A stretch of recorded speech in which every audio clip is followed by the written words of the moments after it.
Bien, donc nous allons enchaîner avec une table ronde donc constituée de 5 participants, comme vous pouvez le constater, qui en fait sont invités à différents titres, les uns et les autres.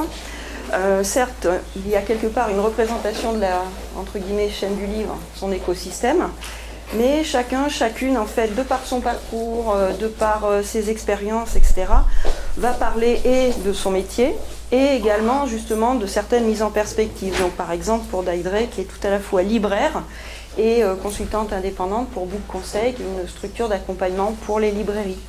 David, qui est donc là autant pour la réalisation de la partie chiffres-clés édition, mais également éditeur lui-même, les éditions du Murmure, mais également administrateur d'Oclibris, qui est donc une SIC qui en fait s'est constituée en Occitanie avec la création d'un logiciel de gestion, mais également doté d'un module observatoire justement pour pouvoir suivre donc l'économie des maisons d'édition qui y participent. Voilà. Valérie Travier, pardon. J'ai pas dit vos noms, je suis désolée. Donc David de Marquis. Je suis désolée. Je suis désolée. Je ne facilite pas les choses. Donc Valérie Travier, qui s'est quelque part déjà présentée à vous tout à l'heure et qui a été également donc directrice adjointe de la DRAC Occitanie, puis en centrale, puis revenue donc à Nîmes. Julien, je suis désolée. Votre nom, merci, Audemars. C'est l'émotion, je suis désolée. Donc Julien Audemars, qui en fait, lui, n'est pas forcément impliqué directement dans les métiers du livre, mais qui a été co-auteur d'un livre sur les festivals avec, entre autres, donc Emmanuel Négrier.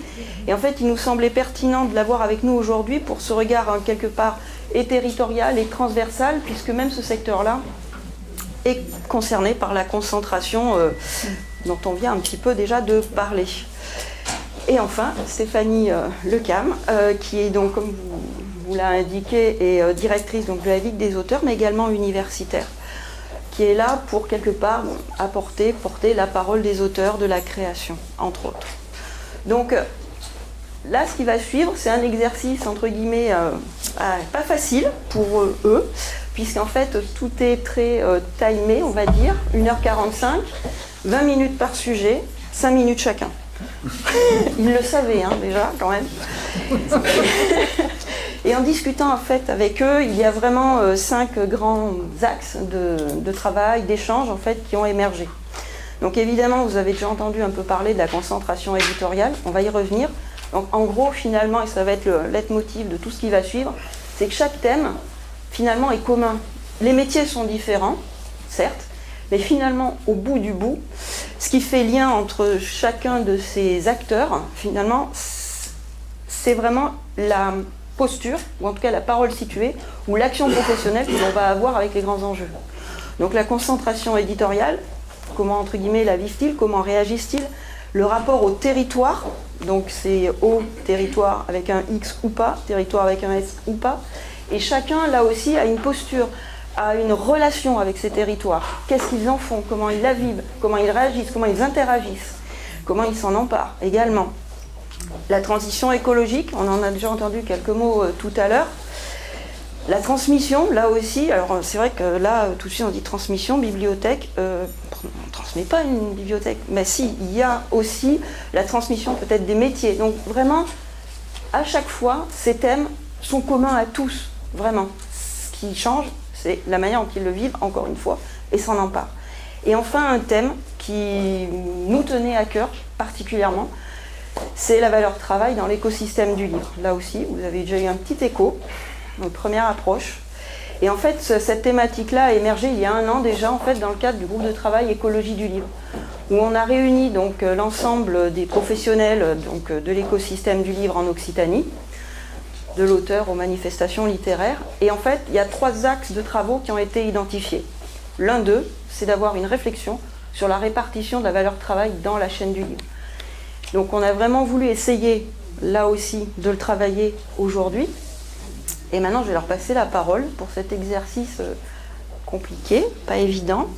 Mais je pense de fait des préparations en amont et de chacun de vos profils, je pense qu'il y a beaucoup à dire, beaucoup à entendre et à échanger avec vous. Donc je vais vous passer la parole sur la concentration éditoriale. David ?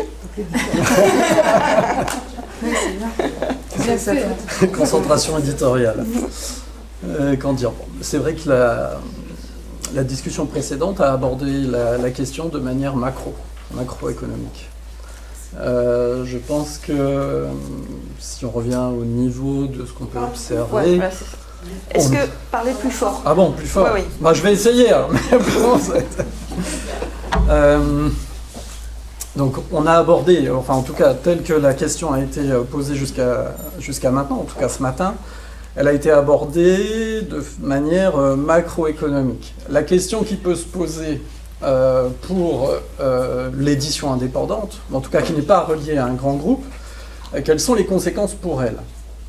Je dirais qu'elles ont une conséquence pas forcément immédiate, mais éventuellement dans son développement. À savoir que, et on l'observe bien également dans les chiffres clés, plus la structure éditoriale va se développer, plus elle va avoir tendance à un moment à déléguer sa diffusion et sa distribution. Car quand on parle de concentration éditoriale, en tant qu'éditeur, moi tout de suite ce que j'entends c'est quel est l'outil de diffusion et de distribution. Quand Interfo a mis la main sur Le Seuil et Volumen, c'était pour partie le catalogue et un certain nombre d'expertises qu'ils n'avaient pas, mais c'était aussi et grandement pour s'accaparer l'outil de diffusion-distribution. Du coup, moi, en tant qu'éditeur indépendant, j'ai un acteur de premier plan qui était capable de défendre le secteur jeunesse, mais également les sciences humaines, qui disparaît au profit d'un plus gros, qui va donc avoir des exigences, si je m'approche de lui, qui vont être celles d'un groupe encore plus puissant. Et comment ça se traduit en tant qu'éditeur indépendant ? Eh bien, là où j'avais éventuellement la possibilité de traiter avec un acteur comme Volumen sur un périmètre qui allait être de 600, 800, 1200, 1500 points de vente, je vais me retrouver avec un acteur qui dit « si tu viens chez moi, c'est minimum 2000, 2500 ». Ce qui fait quoi ? C'est qu'à dire, à périmètre égal, je dois trouver les ressources pour imprimer un ouvrage au double d'exemplaires de ce que j'ai l'habitude de faire. Et si j'avais une économie qui me permettait d'absorber jusqu'à présent un éventuel retour, c'est-à-dire une catastrophe sur un titre dont je pensais que ça allait pouvoir marcher, si je n'ai pas la puissance financière qui me permet d'encaisser ce retour, je meurs direct. Il n'y a pas dans ces contrats d'obligation de publication, comme on a souvent entendu parler, où je suis obligé de faire tant de titres. Mais on se rend bien compte que dès qu'on met la main dans un système de diffusion-distribution à minima développé, il y a un rythme qui est pris par les séances auprès des représentants qui font que si on loupe de manière régulière ces séances, eh bien finalement le libraire en face dit « Ah tiens, j'ai pas entendu parler de lui, donc l'avis des titres qui étaient présents avec l'ancien moment vont mécaniquement retourner. Là où, ne serait-ce que d'entendre parler de l'éditeur, ils vont rester peut-être un peu plus facilement. Ou je n'ai pas un retour intégral des titres qui étaient présents. Donc la durée de vie va rester un peu plus. Mais ça demande du coup de nourrir la bête. Vous rentrez dans une locomotive et tout dépend de la taille de la chaudière, si j'ose dire. Et cette chaudière, c'est votre trésorerie, c'est votre capacité économique. Donc ça a un impact direct et non seulement ils disparaissent, mais la raréfaction et l'orientation professionnelle. Et au bout d'un moment, vous savez bien que quand on fait tout, on peut se poser la question de savoir qu'est-ce qu'on fait bien. Et on se retrouve finalement avec des catalogues qui avaient une orientation, y compris chez les diffuseurs-distributeurs, qui a tendance à disparaître au profit d'une proposition à 180 degrés. Et donc cette proposition à 180 degrés, elle fait écho en fait à une puissance de proposition industrielle, de surproduction, si je dois dire le terme, parce que là on parlait de 100 000, donc c'est x20 en 30 ans, avec un nombre de librairies qui n'a quasiment pas bougé sur les 20 dernières années. Donc, voilà, je crois que ça c'est rien quand on fait cette comparaison. Donc oui, on est non seulement c'est difficile de pouvoir se développer, mais en plus on se retrouve d'une certaine façon en concurrence, puisque la concentration veut dire l'augmentation et le déploiement des catalogues. Donc par rapport à ces éléments que tu viens de développer, des repères quanti dont tu parlais au niveau macro, qui rappellent 70% du chiffre d'affaires de l'édition est dégagé par 4 grands groupes, donc Hachette évidemment, Editis, Média Participation et Madrigal. Et puis il y a la constellation donc, des 4000 petites maisons d'édition indépendantes, dont on a déjà entendu parler un petit peu tout à l'heure, leurs problématiques que tu viens de développer. Et ce que tu viens de décrire par rapport à la concentration, qui est en fait, on parle du livre, mais qui est propre à l'ensemble du phénomène de concentration dans les industries culturelles et créatives, c'est finalement de pouvoir avoir la production, la commercialisation et le média pour la diffusion et permettre la vente. Donc cette concentration juste des entre guillemets catalogues ou des maisons, il n'y a pas que ça. Il y a aussi les achats donc de supports, comme tu l'as indiqué, de commercialisation et de médias pour pouvoir faire de la pub, en gros. Oui. Donc par rapport à cet aspect-là, puisque tu étais sur l'économie, tu parlais de retour peut-être d'Aydré, justement, l'impact et le vécu par rapport à la librairie. Alors, je rebondis sur l'exemple de Voluman, que tu as cité, que j'ai vécu. À l'époque, j'étais en librairie spécialisée. C'était pour illustrer, hein, mais là, pour être vraiment concret. C'est parlant, je pense que... Est-ce que là, ça va, le volume? On va essayer de... Donc, je rebondis sur l'exemple de Volumen que tu as utilisé pour illustrer, donc, que j'ai vécu à l'époque en tant que libraire de spécialité. Donc, effectivement, nous, quand on perd un groupe de diffusion, quand on perd un groupe de distribution, on perd une visibilité des catalogues, on perd une spécialisation et des interlocuteurs. Donc, très clairement, c'est une qualité, nous, ensuite, sur la composition des catalogues, les nouveautés, les lignes éditoriales qu'on perd. Enfin, la perte est sèche, hein. C'est absolument pas... C'est la perte de prescription. Exactement, donc, tout à fait. Si vous utilisez à terme, c'est ça. Ouais. Donc l'impact est vraiment très direct. Concernant la gestion des stocks, le choix de l'assortiment, oui, effectivement, en librairie, si on connaît, si on a entendu parler, s'il y a une notoriété, forcément, le livre durera plus de 4 mois sur table et durera plus de 4 mois en rayon. Ça va être un enjeu à la fois de bibliodiversité pour nous, puisque ça, c'est quand même quelque chose qui nous est... ça fait partie de notre métier, on n'est pas là simplement pour vendre ce qui se vend. Voilà, heureusement. Donc, effectivement, ce qui se vend, ça a une propension à assainir notre trésorerie, on va dire.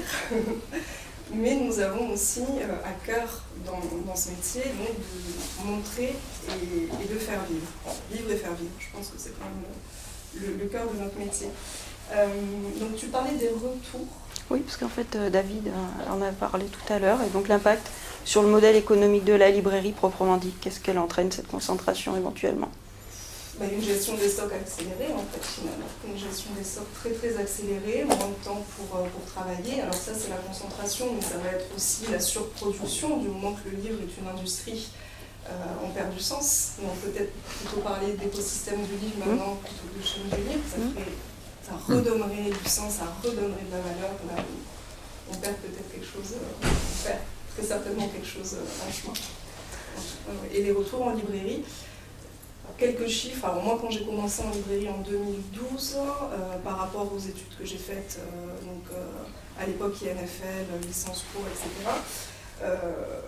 la moyenne du taux de retour en librairie était de 16-17%. Aujourd'hui, elle serait entre 20 et 22% selon les interlocuteurs diffuseurs. Là, je vois que sur les librairies indépendantes que j'accompagne ou où je travaille, on est quand même resté sur un taux assez bas. Alors voilà, est-ce que c'est moi qui suis outsider et on est toujours sur du 15-17%? Voilà. La moyenne nationale, je l'ai vue augmenter, je l'ai entendu augmenter, mais très concrètement, en librairie indépendante, donc moi je parle de TPE, de PME, j'ai jamais travaillé dans de gros groupes, de grosses librairies indépendantes, j'ai pas vu une augmentation du taux de retour flagrante, de mon expérience. Ensuite, ça ne peut-être pas... Merci. Vas-y. Très rapidement, pour être vraiment concret sur la question des retours, parce que je m'inscris quand même un peu en faux avec les chiffres qui ont été donnés par le SNE tout à l'heure. 25 000 tonnes par rapport à 450 millions, ça représenterait à peu près 50 millions d'ouvrages, soit un taux de retour moyen de 11% pour des grands groupes. Je pense qu'on est assez facilement 2-3 fois supérieur, sans aucun problème. Les quelques chiffres qui étaient sortis il y a déjà quelques années par Bensour et Bertrand Legendre, on était déjà aux alentours de 150 à 200 millions. de volume d'ouvrages rien que pour la France, pilonnés par année. Donc, en passant de 70 000 nouveautés, en tout cas de republications, 80 000 il y a quelques années à 100 000 aujourd'hui, je ne vois pas comment on serait en régression sur la question. Donc l'un et l'autre, finalement, au travers de votre échange, il y a un mot qui est revenu et qu'on a déjà entendu tout à l'heure, c'est la bibliodiversité.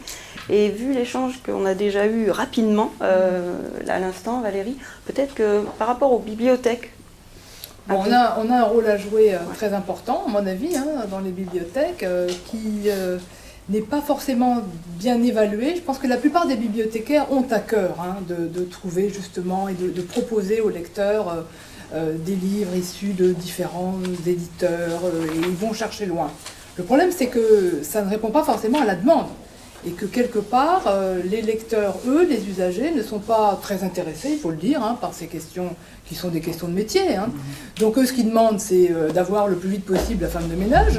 On va continuer à taper sur la femme de ménage, ça ne gêne personne ici. Mais c'est vrai que quand ils nous disent « oui, mais moi je suis en 55e position pour l'emprunter, vous ne pourriez pas en acheter davantage ?» derrière, il y a toute une politique documentaire qui dit « non, on ne va pas acheter plus de 5 exemplaires des grands best-sellers, parce que de toute façon, qu'on en achète 5, qu'on en achète 50, ça ne sera jamais assez. » Moi, personnellement, je suis en 26e position pour lire un livre que, quand il viendra jusqu'à moi, j'aurais peut-être plus envie de le lire. Mais si j'ai plus envie de le lire, c'est que ce n'était pas un bon livre. Donc, c'est pas grave. Donc, vous voyez, on a cette question de l'offre et de la demande en bibliothèque. On a la question de la formation de nos bibliothécaires. Parce que moi, je lutte aussi contre certains de mes collègues qui disent vaudrait mieux en acheter davantage de ces best-sellers, ça ne les intéresse pas forcément, tous ces livres de poésie qu'on achète, etc. Et je leur dis, attendez, c'est pas un supermarché, les gens peuvent acheter les livres, c'est possible, s'ils ont envie de lire, d'être en première position.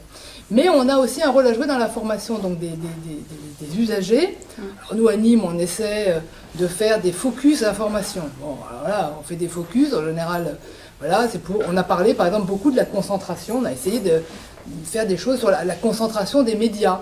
Bon, en général, il y a 2-3 personnes qui viennent, on n'arrive pas non plus à passionner les foules. Alors le pire flop qu'on a fait, c'est sur l'Arcom.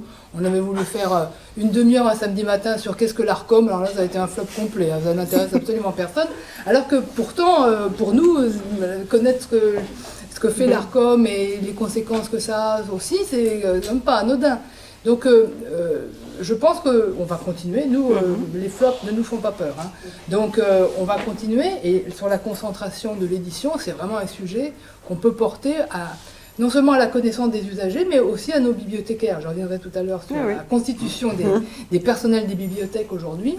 Mais je pense que c'est un sujet qui n'est pas connu. Qui n'est pas vraiment central pour les gens. Les gens, ils viennent à la bibliothèque, ils veulent avoir le livre le plus vite possible. Ils s'en moquent un peu de savoir si c'est paru chez vous, ou chez Hachette, ou chez Gallimard, alors que l'enjeu culturel est vraiment fondamental. Donc sur cet aspect-là en particulier, j'attire l'attention donc du public professionnel qui est là, sur le travail que mène actuellement donc ma collègue Mélanie Marchand, justement dans le cadre d'un groupe de travail. Plus fort.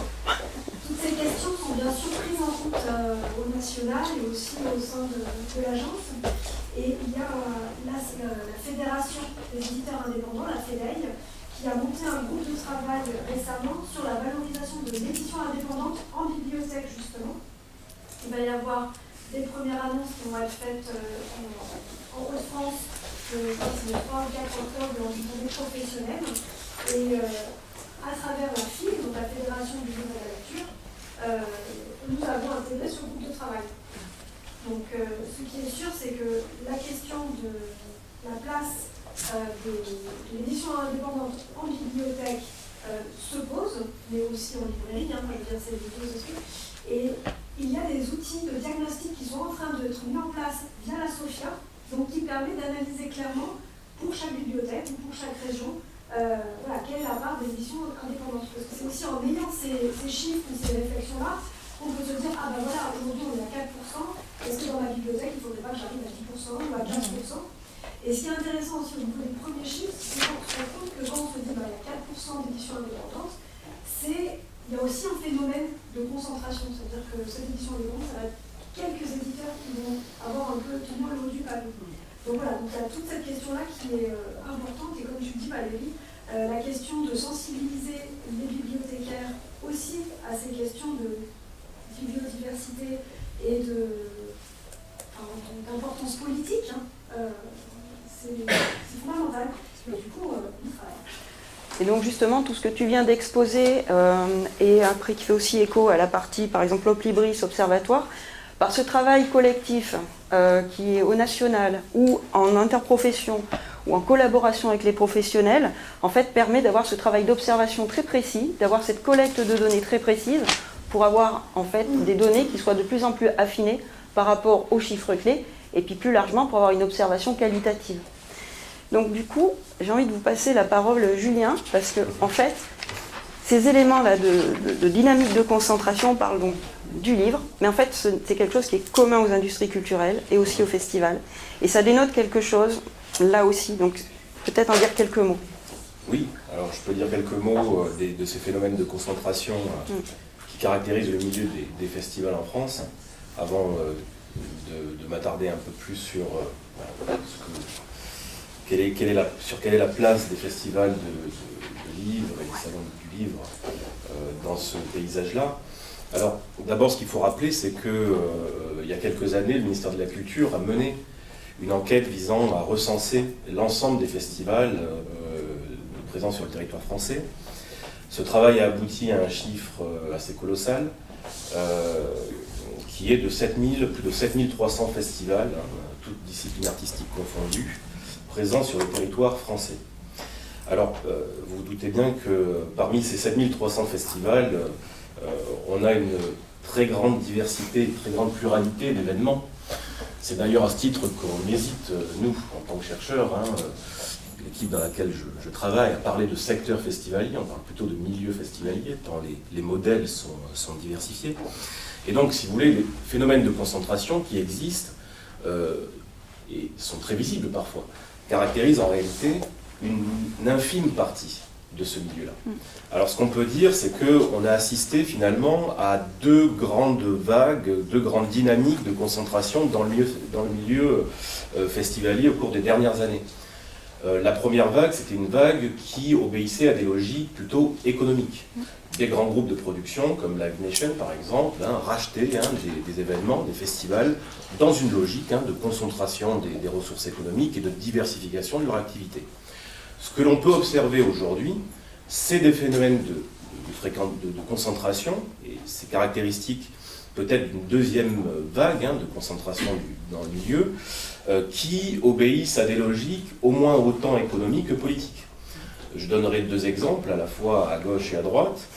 Ceux de messieurs Sterrin donc à droite et de monsieur Pigasse à gauche, qui initient des phénomènes similaires de concentration, pour Mathieu Pigasse par exemple, les Eurockéennes, Rock en scène, qui peut-être obéissent à des logiques tout autant politiques, encore une fois, qu'économiques.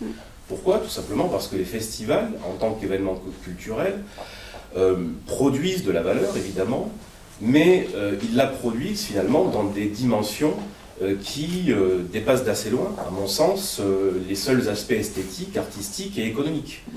Les festivals sont des lieux de production et de recomposition des opinions, des attitudes.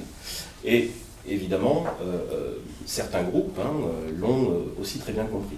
Alors, quelle est la place spécifique des festivals de livres et littérature dans ce paysage-là ?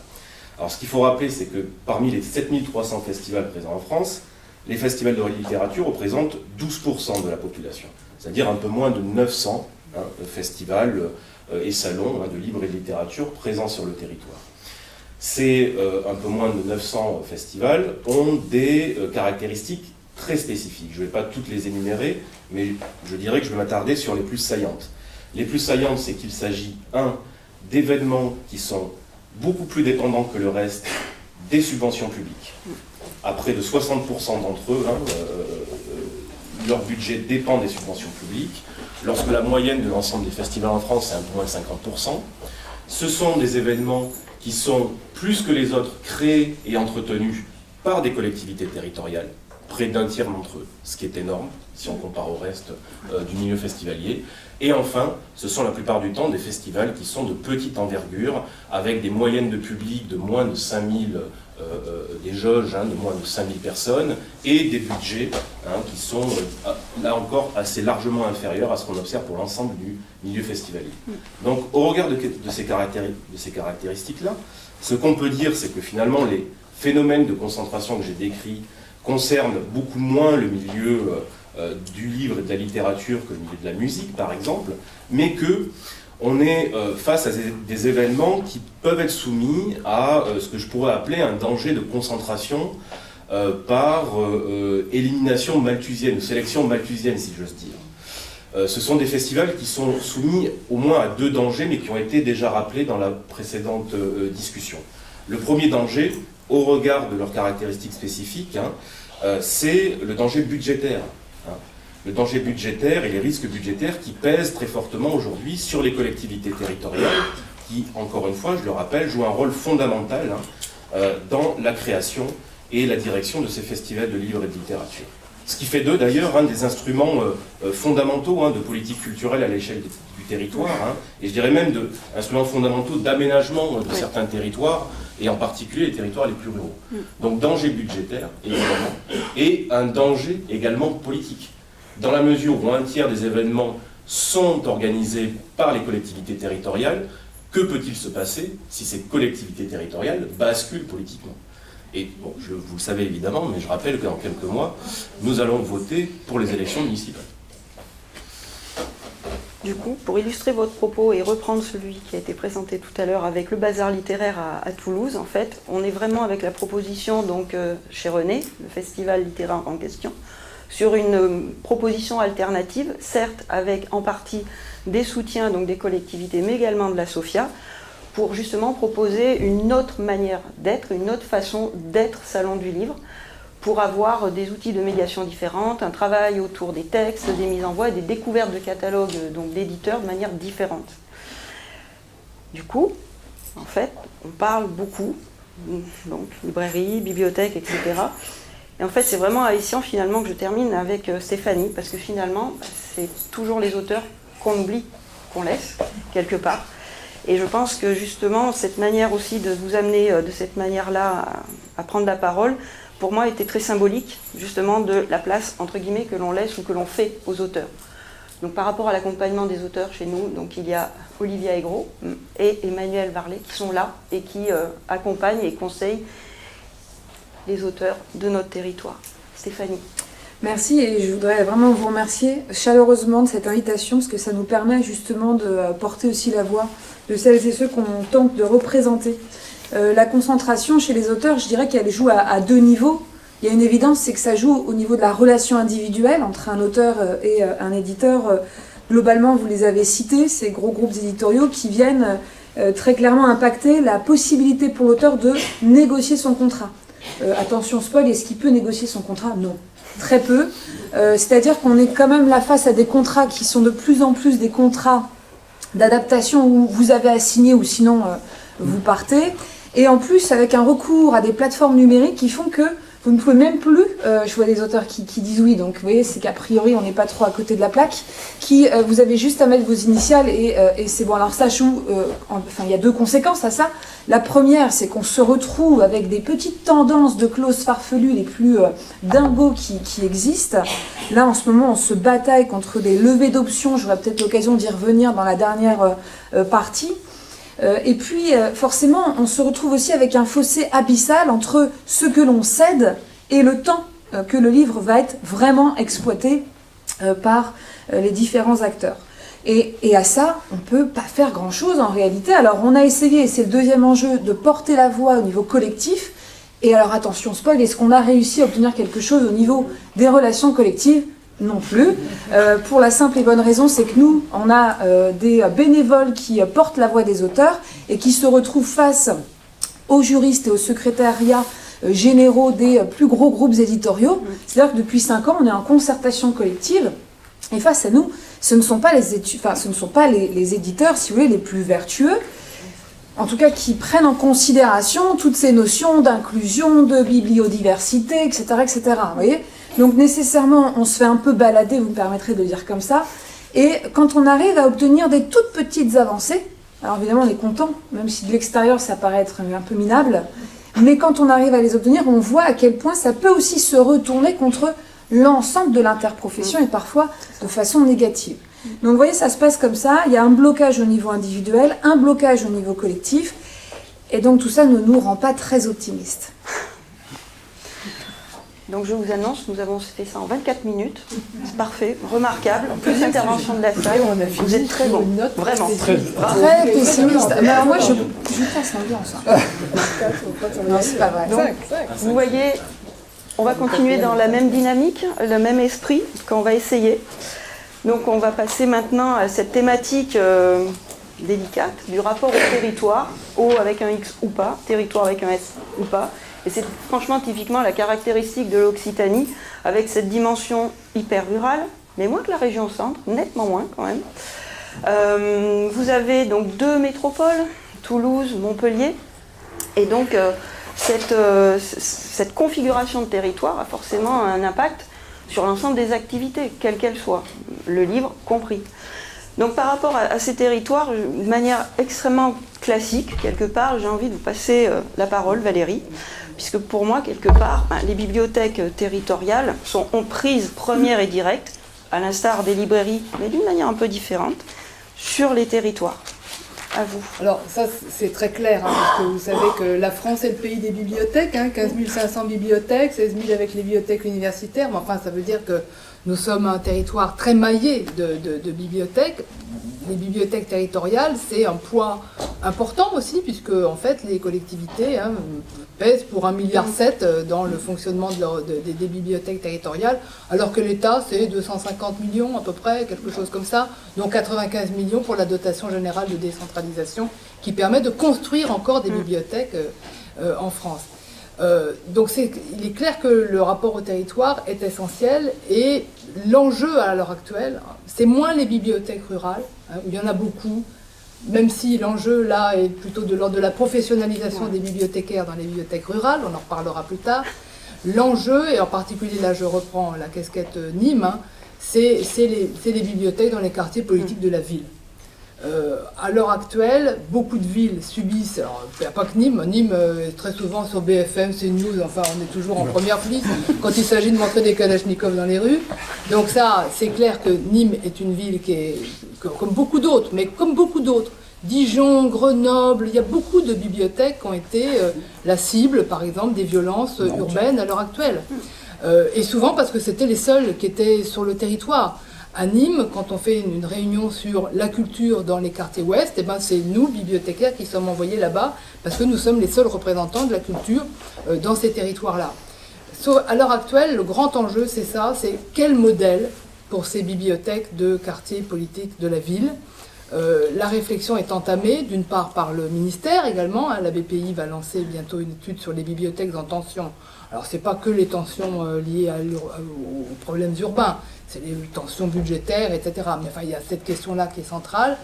On essaie aussi de réfléchir entre collègues. Moi, je téléphone à mes collègues quand il y a des bibliothèques qui sont en danger, comme ça. Bon, chez nous, à Nîmes, ça a été clair. En 2023, juin 2023, une bibliothèque de quartier ferme parce qu'elle est assaillie, entourée par le narcotrafic et par des violences urbaines qui sont insoutenable pour la population. La population est prise en otage par un tout petit groupe et les bibliothécaires n'osent plus entrer dans la bibliothèque tellement ils sont affolés par ce qu'ils voient tous les jours. On voit des choses qu'on ne devrait jamais voir. De toute façon, des gens embarqués dans des voitures de force, des voitures brûlées. Enfin bon, vous allez travailler le matin, vous voyez ça, vous vous posez vraiment des questions de savoir comment faire. Mais je ne suis pas certaine, à l'heure actuelle, que les collectivités, pas toutes, il y en a qui ont commencé de vraies réflexions sur quel est le modèle qu'il faut développer dans ces quartiers politiques de la ville. Je ne suis pas certaine que toutes les collectivités aient conscience que la question est vraiment une question de fond. On ne va pas simplement reconstruire ce qui a été déconstruit. Une bibliothèque défoncée, c'est pas le lendemain, on la remet au même endroit, puis on recommence, et puis jusqu'à la prochaine fois. Les populations ont changé dans ces quartiers, la multiplicité ethnique et de langues, l'illettrisme a beaucoup augmenté, Il y a un autre modèle à choisir, à trouver, et ça c'est un enjeu, à mon avis, essentiel pour les bibliothèques territoriales. Aujourd'hui, on se pose moins de questions sur faut-il des bibliothèques dans les communes, parce que tout le monde veut sa bibliothèque, hein, bon, on pose d'autres questions, mais celle-là, elle ne se pose plus tellement. En revanche, dans les grandes villes, la question, c'est de savoir si on continue à développer les réseaux de bibliothèques dans ces territoires et dans les territoires périphériques, ou si on cherche un autre modèle. Alors nous, on a réfléchi, on dit est-ce qu'on passe à l'itinérance totale, est-ce qu'on passe... Mais les collectivités ne sont pas forcément mûres vraiment pour réfléchir à ça, parce que c'est un nouveau concept qui n'a pas encore émergé véritablement. Il faut réinventer les bibliothèques. Le ministère, quant à a pris en compte un peu ce travail sur les périphéries et a dit faut mettre des librairies dans le bas des immeubles. Bon, les librairies dans le bas des immeubles, bonjour les libraires, hein, parce que c'est pas sûr qu'ils y survivent. Hein. Mais les bibliothèques en bas des immeubles, ça existe. Hein. Il y a BSF à développer des trucs, les micro-bibliothèques, etc. Quelle longévité, quelle pérennité, quelle formation des gens qui accueillent les usagers. Il n'y a pas d'études non plus. Hein. Donc la question reste entière. Quel modèle pour ces quartiers qui ont absolument besoin d'un développement de la lecture publique, hein, Pisevin, pour ne pas citer ce symbole, n'est-ce pas, pour la télévision en tout cas, des difficultés urbaines. Pisevin, c'est 14, 15, 20% quelquefois dans certains quartiers d'illettrisme. Donc c'est pas le moment de déserter, c'est le moment d'avoir des convictions. Mais c'est aussi 72% de chômeurs. Donc ça veut dire des gens qui ont du temps aussi pour venir à la bibliothèque et pour se former. Donc autre modèle, etc. Donc vraiment c'est à mon avis l'enjeu central dans les bibliothèques territoriales à l'heure actuelle. Merci beaucoup Valérie.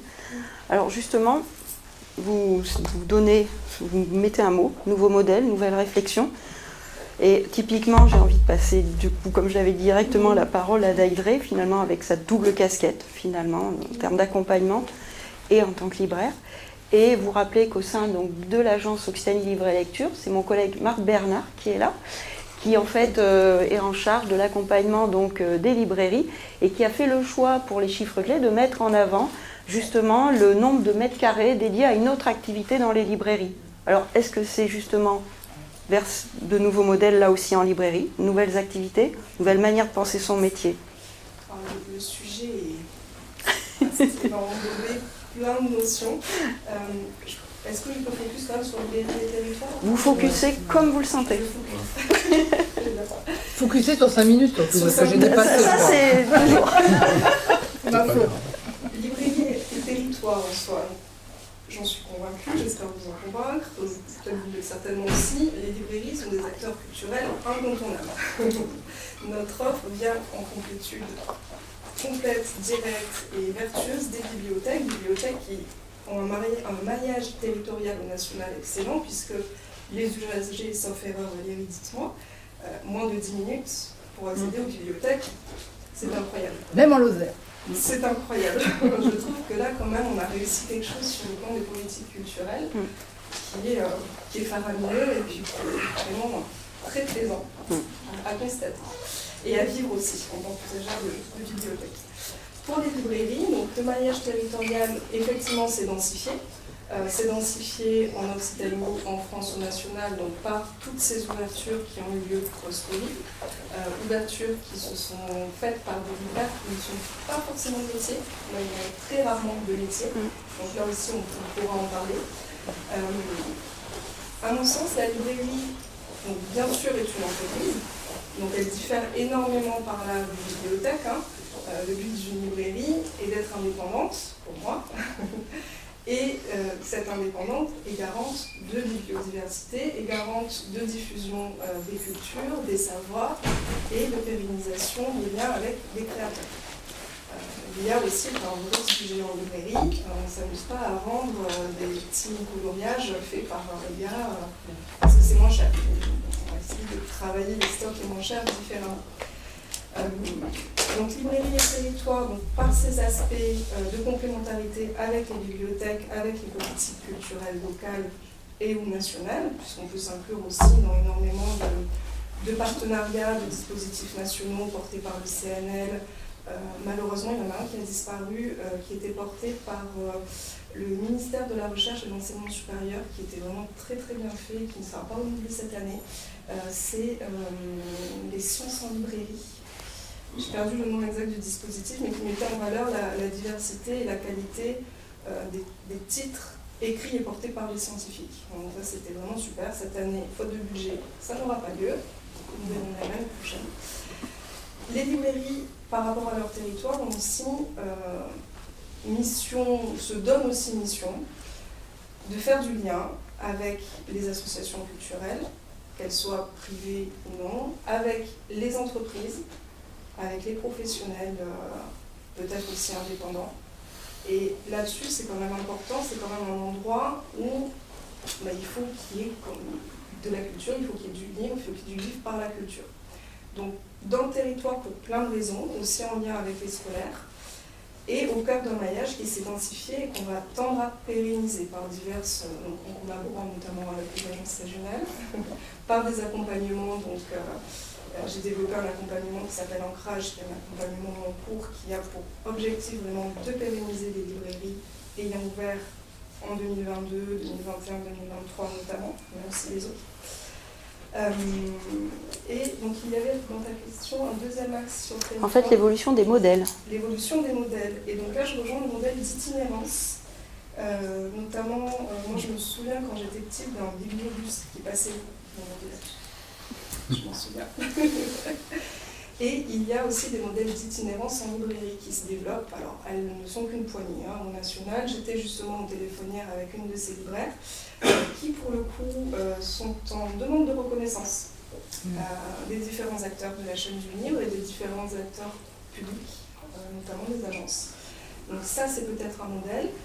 Et effectivement, les librairies, comme l'a souligné Marc, offrent dans leur proposition d'assortiment autre chose que du livre. Donc on va appeler ça du mix produit, ça peut être des objets en rapport avec la lecture ou des objets en rapport avec la création, avec l'art, ça peut être très varié. Et effectivement, ce mix produit nous aide, nous, à contrebalancer les difficultés de marge, puisque c'est le nerf de la paix en librairie, avoir de la marge. Voilà. Donc c'est quand même un problème, sachant qu'en moyenne, la marge est de 35. Dans les faits 34-35,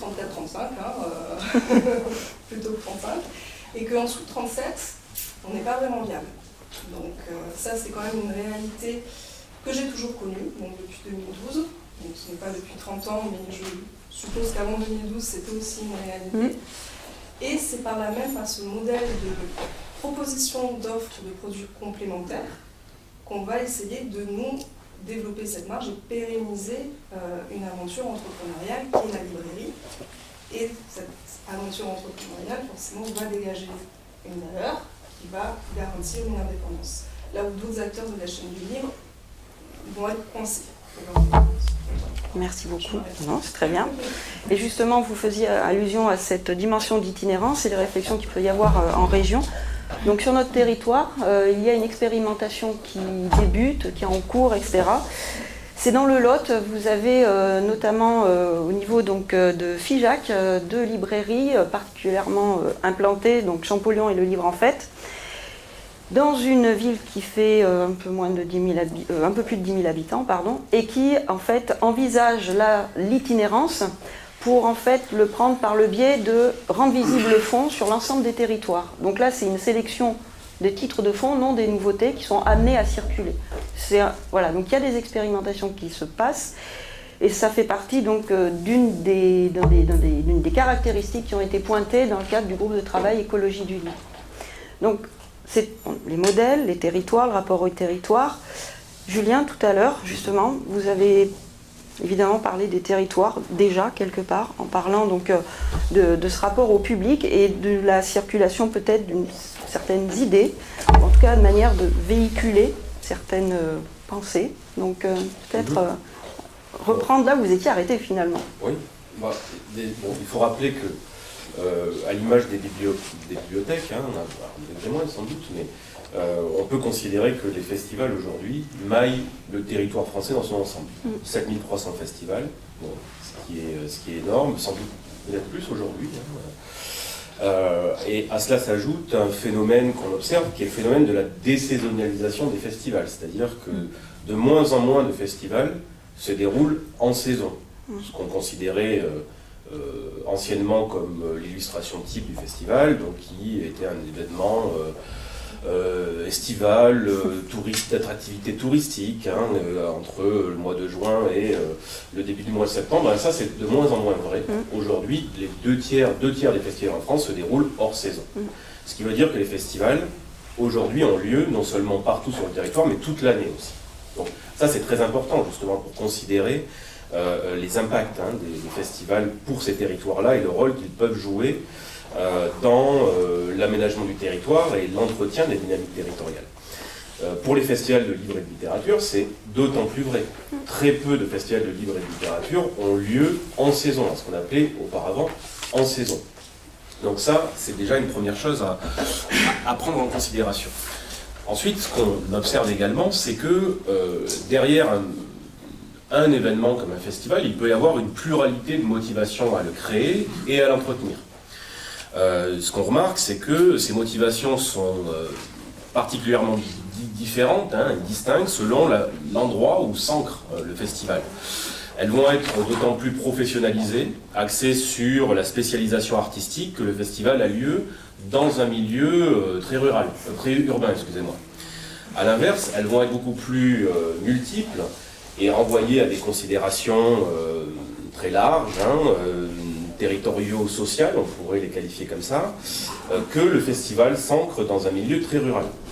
Alors ça, c'est dû à la fois aux spécificités des équipes qui créent les festivals dans les différents territoires, leur motivation et la façon dont elles perçoivent les territoires et les enjeux qui les concernent, mais c'est aussi lié aux façons dont ces acteurs peuvent négocier la création d'un événement et la pérennisation d'un événement sur leur territoire avec les acteurs publics. Dans les milieux ruraux, effectivement, le fait de justifier la présence d'un événement par ces dynamiques sociales, par exemple, on va vouloir créer un festival pour revitaliser finalement un territoire marqué par des phénomènes de désertification, par exemple. Donc ça, c'est vraiment quelque chose de très fondamental. Alors, au regard de cela, il y a plusieurs enjeux à prendre en considération.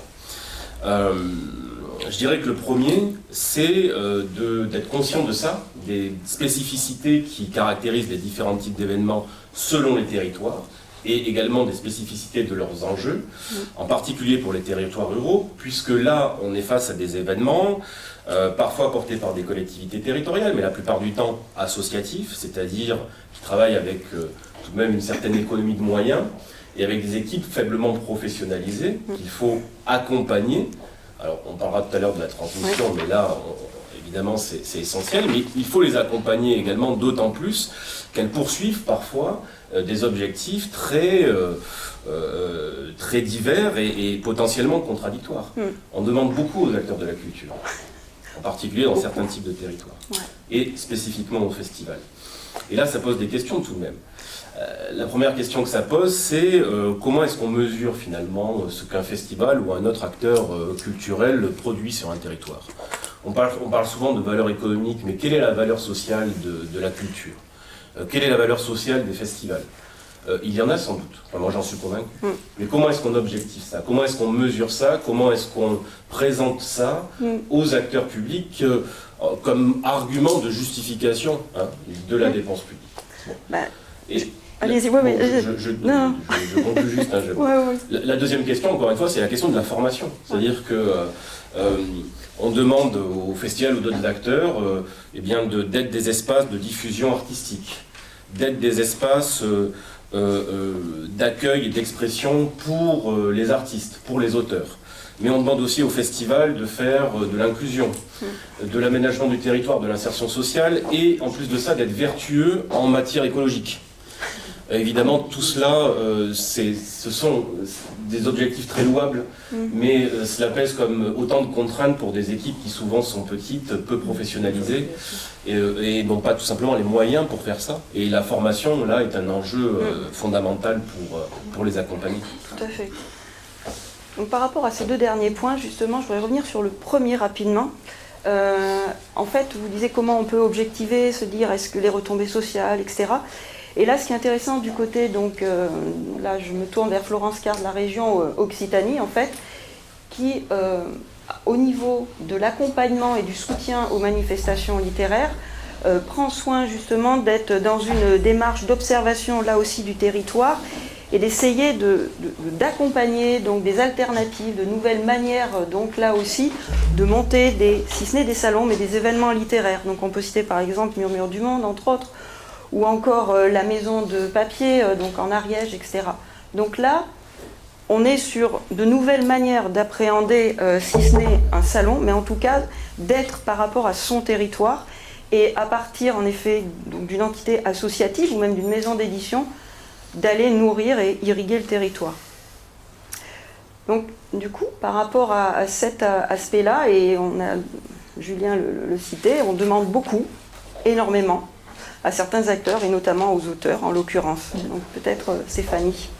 Oui, alors c'est vrai que là-dessus, on n'a pas nécessairement beaucoup de recul, parce que ça soulève la question de la place de l'auteur dans la cité. Et on a quand même l'impression qu'on attend beaucoup de lui, hein. C'est-à-dire qu'il va générer évidemment la transmission de connaissances, enfin bon, c'est très bien. Mais il y a aussi des problématiques qui en découlent nécessairement parce qu'on s'est rendu compte, et notamment au moment de la crise Covid, qu'on était bien incapable d'identifier les auteurs dans la cité, de savoir qui était principalement impacté quand on avait des transformations professionnelles comme on a subi ou des crises sanitaires. Donc déjà, nous, le rapport au territoire, c'est un endroit où le maillage doit nous permettre d'identifier celles et ceux qui créent.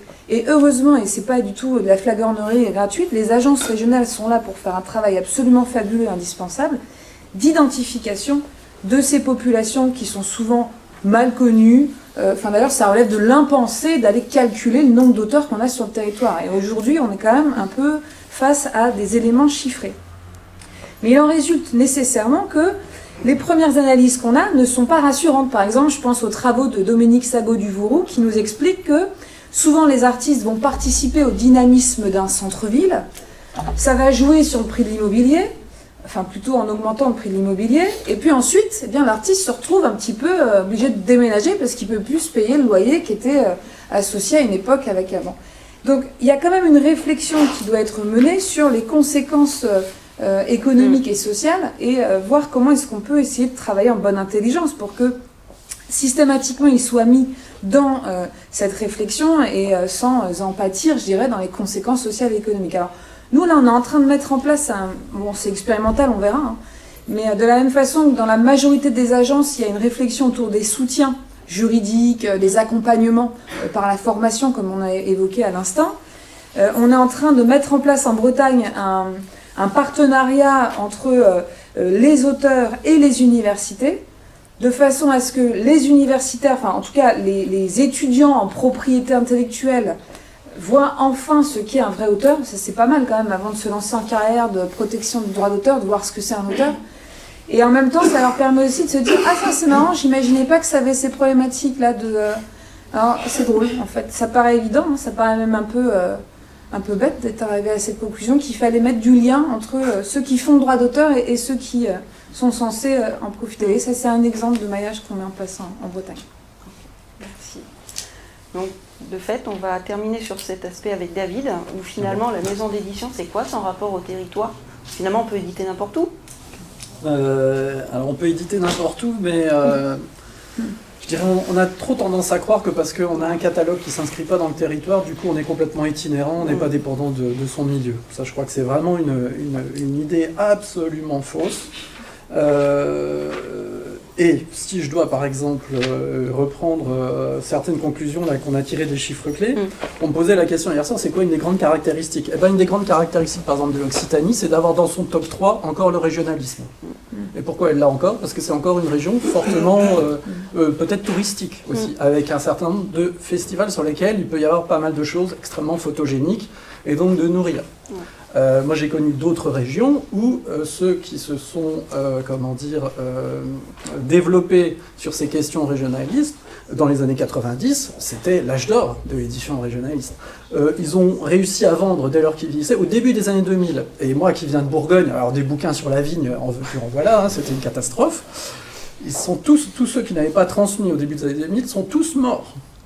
C'est-à-dire qu'ils ont divisé par 10, par 20 la valeur de leur maison d'édition. Et on commence à avoir un renouveau aussi en réinterrogeant finalement la place du territoire dans le développement éditorial et en particulier sur des questions également d'égalité. Et donc il y a eu quelques bouquins formidables qui ont été faits sur la place du travail des femmes dans la vigne au travers de ces grands noms, ce genre de choses. Et donc ça s'est passé par tout un travail sur la photo, sur un siècle et demi, c'était assez génial et qui a donné lieu aussi à des expos. Bon, pourquoi ? C'est un exemple. Ce travail-là, c'est un savoir-faire. En général, c'est plutôt du beau livre. Ça veut dire qu'il faut avoir des imprimeurs sur le territoire. Quand c'était l'occasion d'avoir ce recours-là, on n'allait pas en Chine ni en Europe de l'Est.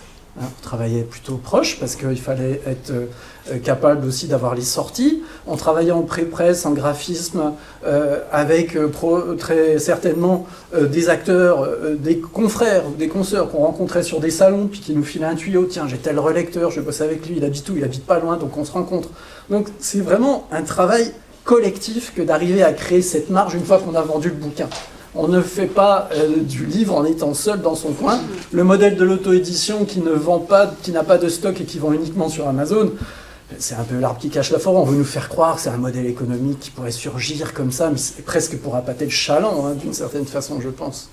Et puis, il y a aussi d'autres choses qui se sont un peu taries et puis qui reviennent. C'est-à-dire, il y a 20 ans, si vous essayiez, en même temps que l'auteur ou que le diffuseur, de défendre votre catalogue auprès d'un libraire ou d'une médiathèque, on vous mettait dehors. Le rôle de l'éditeur, c'était surtout pas de montrer sa trogne, il fallait rester dans l'ombre, et c'était le travail d'un autre. Aujourd'hui, c'est complètement transformé. Donc, ce qui veut dire que on va essayer de présenter aussi le catalogue. Alors, il faut essayer de le faire bien, hein, parce que le travail de la librairie, le travail de médiathèque, on a beaucoup de choses à faire. Si on arrive à peu près à trouver les voies, à comprendre comment on travaille, ne serait-ce que pour présenter cette information, les nouveaux bouquins ou ce qu'on fait tout simplement à la librairie, je pense que l'édition indé a encore tout à apprendre vis-à-vis de la médiathèque. Ça, c'est encore... Et en se construisant comme cela, eh bien on profite, tiens, il y a un tel qui pourrait... Moi, combien de fois j'ai appelé chargé d'économie du livre pour essayer par rapport à mon catalogue de savoir quels étaient les 2, 3, 4 points de vente qui pourraient accueillir telle ou telle collection que je développe et éventuellement une ou deux médiathèques. Et après, je change, j'appelle un autre chargé d'éco et un autre chargé d'éco. Et je m'aperçois que finalement, déjà avant de commencer, je commence à constituer une petite centaine de points de vente, plus un certain nombre de bibliothèques ou de médiathèques, dont en plus, vu que j'ai fait la démarche, souvent on me dit « tu appelles un tel de ma part », et ainsi de suite. Et on commence à se lancer ainsi. Mais on le fait de toute façon sur son territoire. Et après, on agrandit un peu ce territoire, si j'ose dire.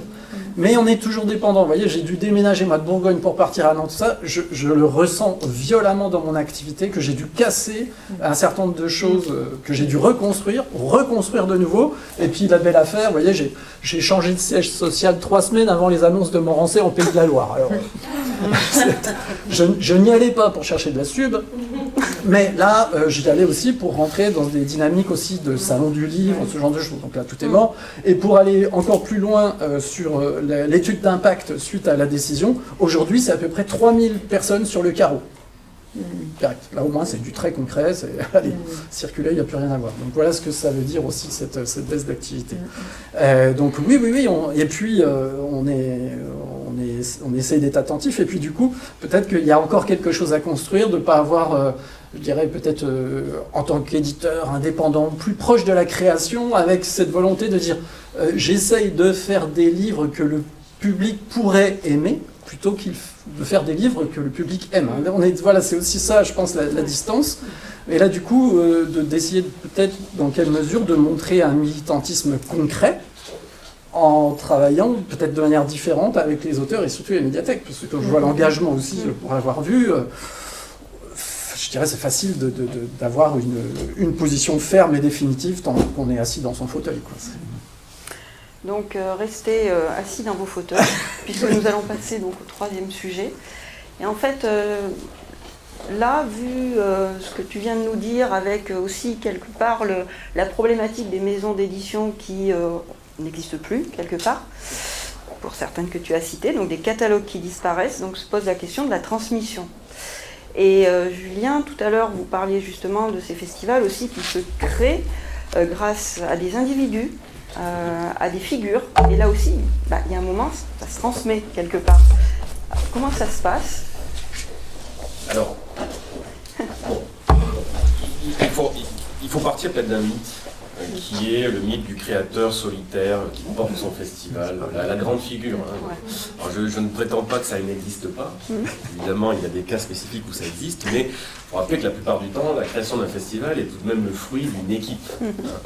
Parfois d'une équipe d'ailleurs qui est en réalité celle de proches, d'amis, vous voyez, des gens qui se retrouvent, pourquoi pas de voisins, et qui montent un projet à partir de pas grand-chose. Donc, faut tenir ça, faut garder ça en tête, hein, lorsqu'on parle des phénomènes de transmission pour les festivals. Alors, ayant dit cela, il faut aussi rappeler que la création et l'entretien d'un festival, c'est quelque chose qui s'apparente le plus souvent à une tâche quasi sacerdotale, c'est-à-dire on y consacre énormément de temps,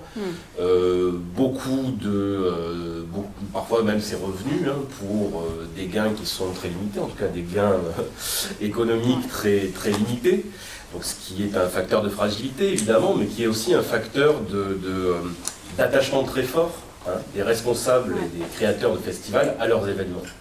Donc ce qu'on observe, c'est qu'il est parfois très difficile pour un créateur de festival de transmettre, tout simplement parce que, en raison de cet attachement très spécifique à l'événement. Alors, ce qu'on observe, nous, dans notre étude, c'est que, généralement, quand on est responsable d'un festival ou créateur d'un festival, on le reste très très longtemps.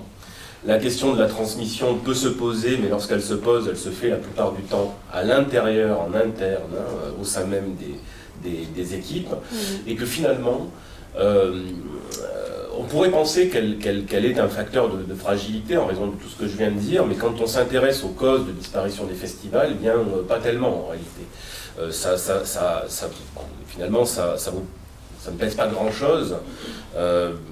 Comparé à d'autres types de causes, comme par exemple le désengagement des collectivités. Alors, pour les festivals du livre, dans la mesure où beaucoup d'entre eux sont portés par des collectivités territoriales, là, pour le coup, la question de la transmission se pose directement. Peut-être parce que, parfois, la personne qui est en charge du festival le fait parce qu'on la lui demande, et pas... finalement parce que c'est une volonté propre et personnelle, donc il y a cette dimension d'attachement qui est peut-être moins forte, mais aussi parce que tout simplement, on est sur des dynamiques qui sont beaucoup moins pérennes, finalement. Que se passe-t-il, encore une fois, quand la majorité municipale change de camp? Donc, ces aspects-là, finalement, qui sont beaucoup plus fragilisants pour les événements que sont les festivals, que la transmission en elle-même par... la figure du créateur et de son équipe qui a contribué à la naissance de l'événement. D'accord. Du coup, par rapport à ce que vous venez de dire, vous avez commencé aussi tout à l'heure, au début, là, en disant qu'il y a quand même l'attachement, malgré tout, à l'objet et à sa création. Et en fait, dans vos mots, ça me fait vraiment... J'avais l'impression que vous alliez me parler d'une librairie ou d'un libraire qui a du mal à transmettre, justement, quelque part. Donc du coup, Daïdré, par rapport à cette problématique de la transmission en librairie. Alors, à mon sens, transmission a deux significations en librairie. Donc il y a la transmission effective d'une entreprise avec une identité, d'une librairie existante. Donc là, il peut y avoir aussi ce problème. Non, parce que c'est comme ça que ça doit fonctionner, c'est pas forcément un problème, mais cet enjeu de quelle est la figure qui va porter cette entreprise. On parle très souvent de TPE, de PME, donc on parle très souvent d'un libraire qui quand même assoit l'identité de sa structure, qui, oui, va avoir peut-être une petite équipe, faire confiance à ses équipes, les former là un petit peu moins, malheureusement, parce que c'est souvent des géants qui se forment et qui laissent leurs équipes avec leur formation initiale uniquement. Donc, il y a cette transmission-là, que moi personnellement j'ai vécu, puisque avec mon ancien associé, on était toutes les deux salariés d'une librairie, qu'on a racheté, parce que le gérant nous l'a proposé à nous en premier. Donc, là, il y a eu effectivement ce passage de relais qui a très très bien fonctionné, qui était une expérience humaine et professionnelle très fondatrice et qui faisait réellement sens et lien avec le territoire, puisque là il y avait aussi la clientèle, le lectorat, qui identifiait bien le passage de relais et cette transmission donc, de librairie qu'on pouvait qualifier d'un petit peu familiale à voilà, les salariés sont ici et il y a une nouvelle génération pour porter ce projet et le développer puisqu'on a réussi à le développer. Alors ça c'est un réel enjeu notamment par rapport aux chiffres clés parce que j'ai cru remarquer que pour les librairies catégorie A et B, donc les mastodontes quand même, sur les... Alors, Yannick, est-ce que vous pensez que c'est sur les 4 prochaines années? Pardon? C'était sur les 4 prochaines années Pour les transmissions? Pour les transmissions. Donc là, c'est Marc qui était aux manettes et au suivi donc, des chiffres clés librairies. Donc, les librairies catégorie oui. A, 20% envisagent une transmission dans les 4 ans. Et les librairies de catégorie B, on est quand même sur 43%. Donc on est quand même sur des grandes librairies qui ont une assise importante dans l'histoire et le territoire. On est sur des librairies en général familiales, qui appartiennent à une famille ou référence, ayant référence une famille donnée. Donc un changement de génération de libraires et qui va avoir les épaules, ou qui va avoir l'expérience et la légitimité, entre guillemets, d'accepter ce challenge de transmission. Et est-ce que, effectivement, puisqu'en librairie aussi, le sujet de la retraite, voilà, c'est compliqué. Souvent les libraires n'ont pas envie de lâcher. Voilà. Comment ça va se passer concrètement? Là, on est actuellement dans un réel enjeu de nouvelle génération, de renouvellement générationnel en librairie. Ensuite, un second aspect qui est pour moi aussi capital, la transmission du livre. Le libraire est un passeur de livres, une passeuse de livres, puisqu'il y a beaucoup de libraires au féminin. Et cette transmission-là, c'est quand même notre mission principale. Donc, là aussi, des enjeux. La concentration éditoriale ne nous aide pas. Le manque de visibilité des catalogues et les politiques qu'il y a derrière ne nous aident pas. La censure non plus. Donc, voilà. Pour moi, 2 gros enjeux sur ce mot de transmission actuellement. merci beaucoup. Donc en fait, là, dans ce que vous avez souligné et mis en avant, et vous avez parlé du renouvellement générationnel, et là encore, comme vous avez dit ça, en fait, j'ai repensé à l'échange qu'on a eu avec Valérie en préparant la table ronde. En fait, ce qui est fou, c'est que plus je vous écoute, plus j'ai l'impression que ça s'enchaîne, et vraiment les problématiques sont finalement extrêmement proches. Et par rapport à la transmission, donc sur les métiers, vous allez en parler, mais aussi la transmission aussi des fonds patrimoniaux qui existent tout simplement et qui sont travaillés, notamment au niveau donc, de l'agence, c'est ma collègue donc, Blandine Delay qui a travaillé dessus. Donc voilà, cette transmission, cette valorisation, c'est une chose, et aussi le rapport au métier.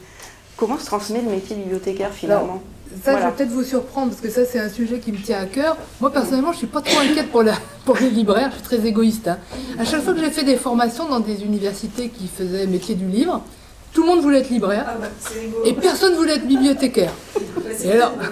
Ah bon, d'accord. Tout le monde veut devenir éditeur. Ah, tout le monde veut devenir éditeur. Alors, les métiers... tout le monde libraire. Les métiers qui font rêver, bizarrement, c'est libraire, éditeur, mais alors bibliothécaire, pas du tout.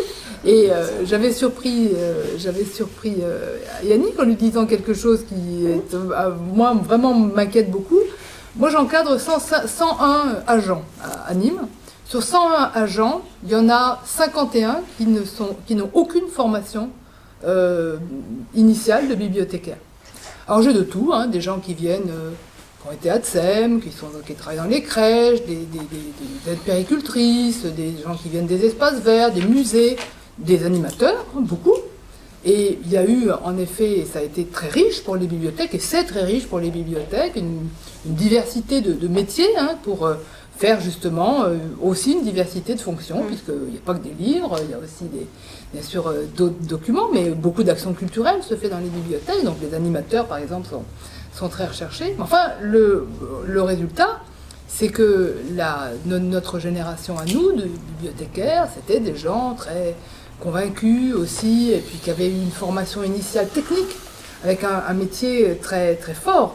Et on est maintenant dans une situation dans laquelle quand on dit vous mettez pas des enfants devant des instituteurs bénévoles, vous mettez les enfants devant des professionnels, mais pourquoi est-ce qu'on mettrait des usagers devant des gens qui ne sont pas bibliothécaires dans les bibliothèques? Et ça choque pas. Hein, nos élus, par exemple, les élus de beaucoup de petites communes n'ont aucune trace de réflexion là-dessus, en disant bibliothécaire, c'est pas un métier. Moi, j'ai entendu ça dans des jurys, dans des jurys où des gens se présentaient sur un poste de responsable de secteur, et vous dites, vous n'êtes pas bibliothécaire d'origine, comment vous allez travailler ce métier, etc. Mais ça prend en 2 jours. Donc, le métier, la transmission des métiers n'est pas un vain sujet.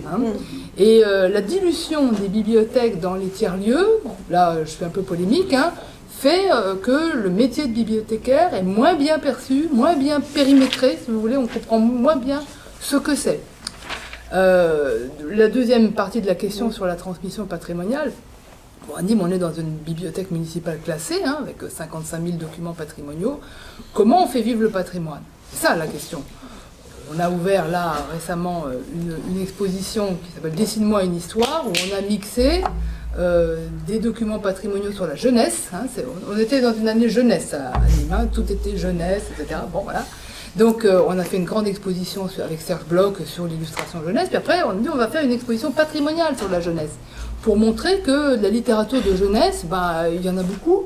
On a eu une donatrice qui nous a donné des documents depuis 1860 jusqu'à nos jours, et cette exposition, elle doit être intergénérationnelle. Les gens qui viennent disent moi aussi j'avais lu ça, Lisette, Caroline dans mon enfance, etc. Bon, puis ils viennent avec les petits enfants, puis on fait venir les classes, et puis on fait venir les enseignants ou les étudiants qui vont devenir enseignants, qui ont en général aucune culture sur la littérature de jeunesse. Et la question par exemple de la constitution patrimoniale des fonds jeunesse est un problème qui a été soulevé par le CNLJ. Romain Gaillard a écrit un article là-dessus en disant attention, dans les bibliothèques, on jette très facilement les livres jeunesse, on ne les garde pas, puis il n'y a plus de fonds. Donc les bibliothèques ont aussi cette fonction-là, bien sûr, de transmission. Ça paraît évident, mais je relis ça à la première question, c'est moins évident quand on n'a pas de bibliothécaire.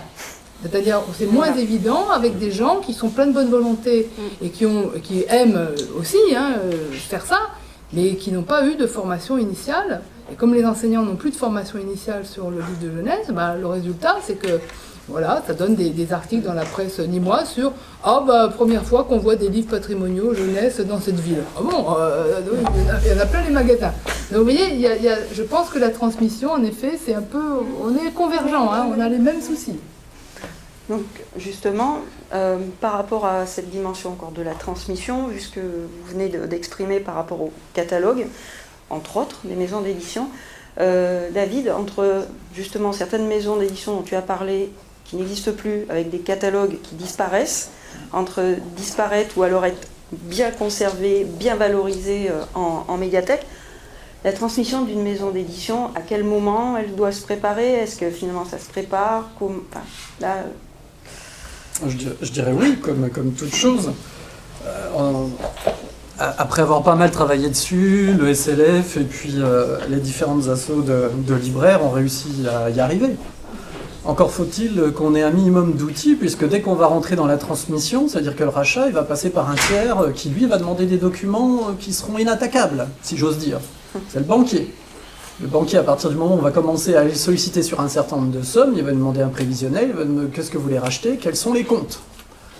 Est-ce que vous avez déjà regardé les comptes, la liasse fiscale d'une maison d'édition? Si elle n'est pas suffisamment développée, c'est la catastrophe. Et même quand elle est développée, c'est également la catastrophe. Pourquoi? Parce qu'en général, on se retrouve dans une création qui n'est pas, si vous voulez, extrêmement... je dirais ambitieuse, mais il n'y a pas de connotation là derrière, dès la création. C'est-à-dire que la maison s'est développée au fur et à mesure, sauf qu'en général, l'éditeur a toujours les pratiques quand il a commencé. Et comme on l'a dit, on verra aussi dans le bénévolat, alors au début on était un peu éditeur, et puis bon, on est militant, donc on est proche de la créa. Et puis on voit en fait le phénomène se développer. Donc il faut commencer à gérer. Bon alors les chiffres, bon bah je vais faire un petit tableau, c'est pas grave, un petit bilan, un machin comme ça va aller. Et puis ensuite, bon, je voudrais me professionnaliser. Donc il y a la reddition des comptes qui commence à rentrer. Et puis tout d'un coup, je voudrais solliciter une sub. Donc là, il faut présenter des comptes. Ah, alors la comptabilité, c'est quoi? Ah bon, c'est pas trop compliqué, je vais faire ça. Et puis qu'est-ce qu'on a vu arriver, mais de la même façon que la librairie il y a quelques années, bah, c'est tout le travail de communication. Ah oui, alors je suis éditeur, il va falloir que je maîtrise un minimum les contrats, que je m'occupe de la comptabilité et la gestion de ma maison, que je sache de quoi je parle techniquement et des devis auprès des imprimeurs. Et puis bah, maintenant, il faut que je sache maîtriser les réseaux sociaux, quand est-ce qu'il faut publier, est-ce que c'est le matin, le soir, la nuit, comment je fais vivre ça, le storytelling. Donc, la difficulté là-dessus, et moi je le vois encore avec des maisons qui sont développées, de plusieurs centaines de milliers d'euros de chiffre d'affaires, voire même des millions, il n'y a pas d'outils qui permettent, comme un logiciel de gestion en librairie, qui permettent jusqu'à présent de le valoriser. Alors, c'était l'occasion de se mettre un peu autour de la table avec quelques éditeurs, dire ça suffit de rien avoir, les tableaux Excel, on en a ras-le-bol, on essaie de se mettre, on voit toutes les problématiques, et c'est pour ça que depuis 2-3 ans, on essaie de développer, on verra où ça nous mène, mais au Plibris. Allez, on tente le coup. Et vraiment, logiciel de gestion, mais qui est pour moi un raccourci, que je voudrais plus voir comme une plateforme multi-usage.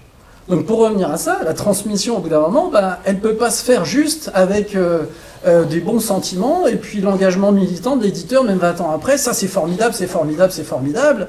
J'avais publié une thèse sur le bas-relief orné des frontons de cheminées au XVIe siècle, et puis il m'en reste 2800, on valorise comptablement. Non mais ça je vous dis parce que c'est véridique. Hein. Donnez-en en bibliothèque. Alors quand on se rapproche des canons acceptés aussi sur la transmission à ce niveau-là, eh ben, ça veut dire quoi? Qu'un livre n'a plus de valeur dès lors qu'il est sorti de la facturation depuis 2 ou 3 ans. Et on commence à se rapprocher de plus en plus en fait, d'un certain nombre de canons qui sont établis aussi pour la librairie. C'est-à-dire, du coup, c'est quoi la valeur de stock? Quelle est la pérennité des contrats qu'on a signés? Est-ce que c'est les vieux contrats d'avant-guerre 70 ans après la mort, ou on commence à avoir des contrats un peu plus récents, 10 ans, 15 ans, 30 ans, du vivant de l'auteur? Donc je rachète un catalogue, ok, mais si j'ai la moitié du catalogue dans 2 ans, c'est caduc, qu'est-ce qu'on fait?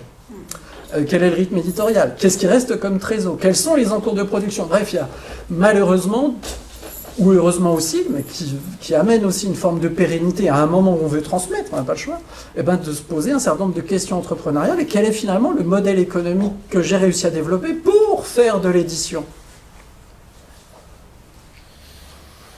Donc c'est aussi cette espèce de montée en professionnalisme, en tout cas, si la question est posée, d'être capable de réunir l'information pour tout de suite pouvoir la transmettre. Et là-dessus, et là je rejoins encore une fois, là-dessus les agences font un travail qui est absolument pertinent, parce qu'on est en train, si vous voulez, en ce moment, depuis quelques années, de commencer à mettre en place des outils qui vont permettre de commencer à dire ça, voilà quelle serait la fourchette de valorisation, ces éléments-là. Et puis, quand on regarde les différents éléments, c'est l'intégralité de ces différents outils sur des fourchettes qui vont donner plus globalement quelque chose qui pourrait se transmettre. Aujourd'hui, ça, on ne l'a pas. D'où aussi, bien souvent, des maisons qui chutent comme ça, parce qu'on est incapable de produire quoi que ce soit. Les contrats, quand est-ce qu'ils s'arrêtent? Je sais pas, j'en ai signé tellement. Très bien, ok. Et la valorisation des stocks, elle est fausse. Ah bon, et pourquoi? Parce que, alors un exemple tout précis. Il y a un certain nombre d'éditeurs, mais ça c'est tout à fait normal, qui ont recours en fait à des courtiers en imprimerie. C'est-à-dire d'anciens imprimeurs qui sont devenus courtiers, dont on ne sait pas forcément derrière si finalement le livre sera imprimé en France ou s'il sera imprimé à l'étranger. En général, en Europe centrale, et si vraiment on a du volume, on part à Taïwan ou en Chine. L'éditeur, n'expliquant pas le métier précisément comment ça se passe à l'expert comptable, lui, il est livré tout seul. Donc du coup, le classement déjà au niveau du compte de résultat, il se fait uniquement par TVA. Ce qui pour nous serait intéressant de faire plutôt par canaux. Qu'est-ce que je vends au travers de mon diffuseur-distributeur? Quel est le volume que je vends au travers des salons? Quel est le volume que je vends systématiquement au travers de mon site internet? Rien que ça déjà. De voir à peu près où je répartis, moi, finalement, la valeur qui me revient. Bon, alors qu'est-ce qu'il fait le comptable quand il a fini un mandat? Il a quoi? Il a une facture de sous-traitance. Et du coup, on se retrouve avec des éditeurs qui n'ont pas de stock. Puisque ça fait 10 ans qu'ils bossent avec le même courtier et que l'expert comptable, lui, ne savait pas, il passe toute la facture du courtier en charge, en sous-traitance, comme un relecteur. Donc bonne chance après pour rétablir la situation. Donc, provision, dépréciation, ça pèse sur la trésorerie, c'est très très compliqué. C'est très compliqué. Et du coup, en fait, on est face à des structures qui veulent se transmettre rapidement ou dans les 2 ans, avec des postes qui ont une énergie folle à rétablir et qui présentent en fait un visage économique qui n'est pas du tout la réalité. Donc bon, on a encore du chemin. Donc moi je suis plutôt quand même, allez on va dire aujourd'hui un peu plus optimiste. Voilà. Et derrière c'est quoi? Pardon, j'insiste sur ces aspects techniques, mais derrière c'est... J'aimerais Je suis en train de prendre sur mon temps de parole. Pardon. Oui, carrément. Mais derrière, Carrément. si on ne le fait pas, c'est une maison d'édition qui meurt. Il n'y a pas de transmission du catalogue. C'est fini. Donc stop. J'arrête. Donc Stéphanie. Oui, moi je voudrais juste dire 2 choses. C'est vrai que plus pour la question de la formation, parce que c'est vrai que si on commence à interroger le fait que les bibliothécaires sont en train de faire un métier, alors imaginez nous les auteurs, ce qui se passe quoi. On est vraiment très loin. Oui, oui. C'est quand même un peu en train de bouger, quoique. Mais c'est vrai que souvent on les voit comme des génies au service de l'élévation du fonds commun des connaissances, phobiques administrativement, qui détestent la paperasserie. Magicien presque. Non mais c'est fou. Et d'ailleurs avec une infantilisation du ministère de la Culture lui-même qui nous dit non mais ça va être trop compliqué pour eux ça. Alors non, en fait, ils ne sont pas plus phobiques que les plombiers. Je crois pas que quand on est plombier, on se dit tiens je vais faire plombier parce qu'il va y avoir un tas de paperasse à remplir. C'est pareil pour les auteurs. Et voilà, ils prennent les choses et ils se forment. Là, je voudrais aussi être positive et optimiste. C'est-à-dire que non seulement ils se forment, mais en plus, dans les universités, dans les écoles, on intègre des formations juridiques, des formations fiscales, des formations sociales. On forme à la négociation collective et à la négociation individuelle. Je ne vous dis pas qu'on va changer le monde en 2 ans, mais peut-être en 4. Donc en tout cas, il faut être optimiste, il y a vraiment quelque chose. Et puis peut-être ajouter simplement un mot sur le fait que l'auteur est aussi un formateur. C'est-à-dire qu'au même titre qu'il y a une transmission du livre, il y a aussi des interventions en milieu scolaire et elles sont ô combien importantes.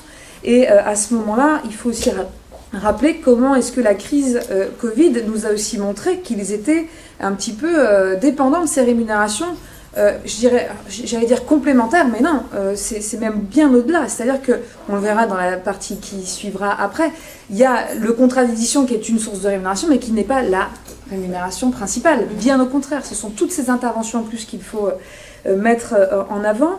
Et le constat qu'on fait que, quand même, beaucoup d'établissements sont quand même toujours dans la difficulté de payer les auteurs. C'est pas parce qu'il n'y a pas de budget. Il peut ne pas y avoir de budget. Ça, c'est un problème. C'est souvent qu'on ne sait pas payer un auteur. On est infoutu de payer un auteur, on ne sait pas trop. Note de droit d'auteur, BNC, pas BNC, précompte, pas précompte, bref. Moi, je le vois à l'université Rennes 2, sans vouloir être critique à l'égard de l'université. Je veux dire, elle se forme aussi, mais à chaque fois qu'il faut payer un auteur, le service administratif, il est en convulsion, quoi. Donc, forcément, c'est une difficulté en plus, parce qu'ils ont besoin de ces rémunérations complémentaires. Et il y a une initiative à Lyon que je trouve géniale, qui est portée par l'épicerie séquentielle, qui organise des grandes soirées URSAF Sandwich. Et honnêtement, j'ai envie de vous dire, faisons ça. On peut se réunir autour justement de cette problématique de comment est-ce qu'on paye concrètement un auteur et mangeons des sandwichs en parlant de l'URSAF Limousin, par exemple. Vous voyez, c'est une initiative, ça, sympa. Donc, merci. Donc là, en fait, on va un tout petit peu inverser, parce que vu le timing, vu les contraintes de certaines, on va passer directement à la valeur travail, donc dans l'écosystème du livre, et en fait, c'est Julien, pour qu'on puisse parler du bénévolat. Oui. vous. Alors, qui n'est pas un mince sujet. Voilà. Alors, puisque, eu égard aux spécificités de ce milieu festivalier qui est composé, en très grande partie de structures associatives, ce qu'on observe, c'est qu'en moyenne, si on fait le compte de l'ensemble des personnes qui contribuent à organiser les festivals en France, c'est qu'à peu près 2/3 d'entre elles, ce sont des bénévoles. Dont, dans le lot, alors il y a des bénévoles effectivement qui interviennent très ponctuellement, au moment même où l'événement a lieu.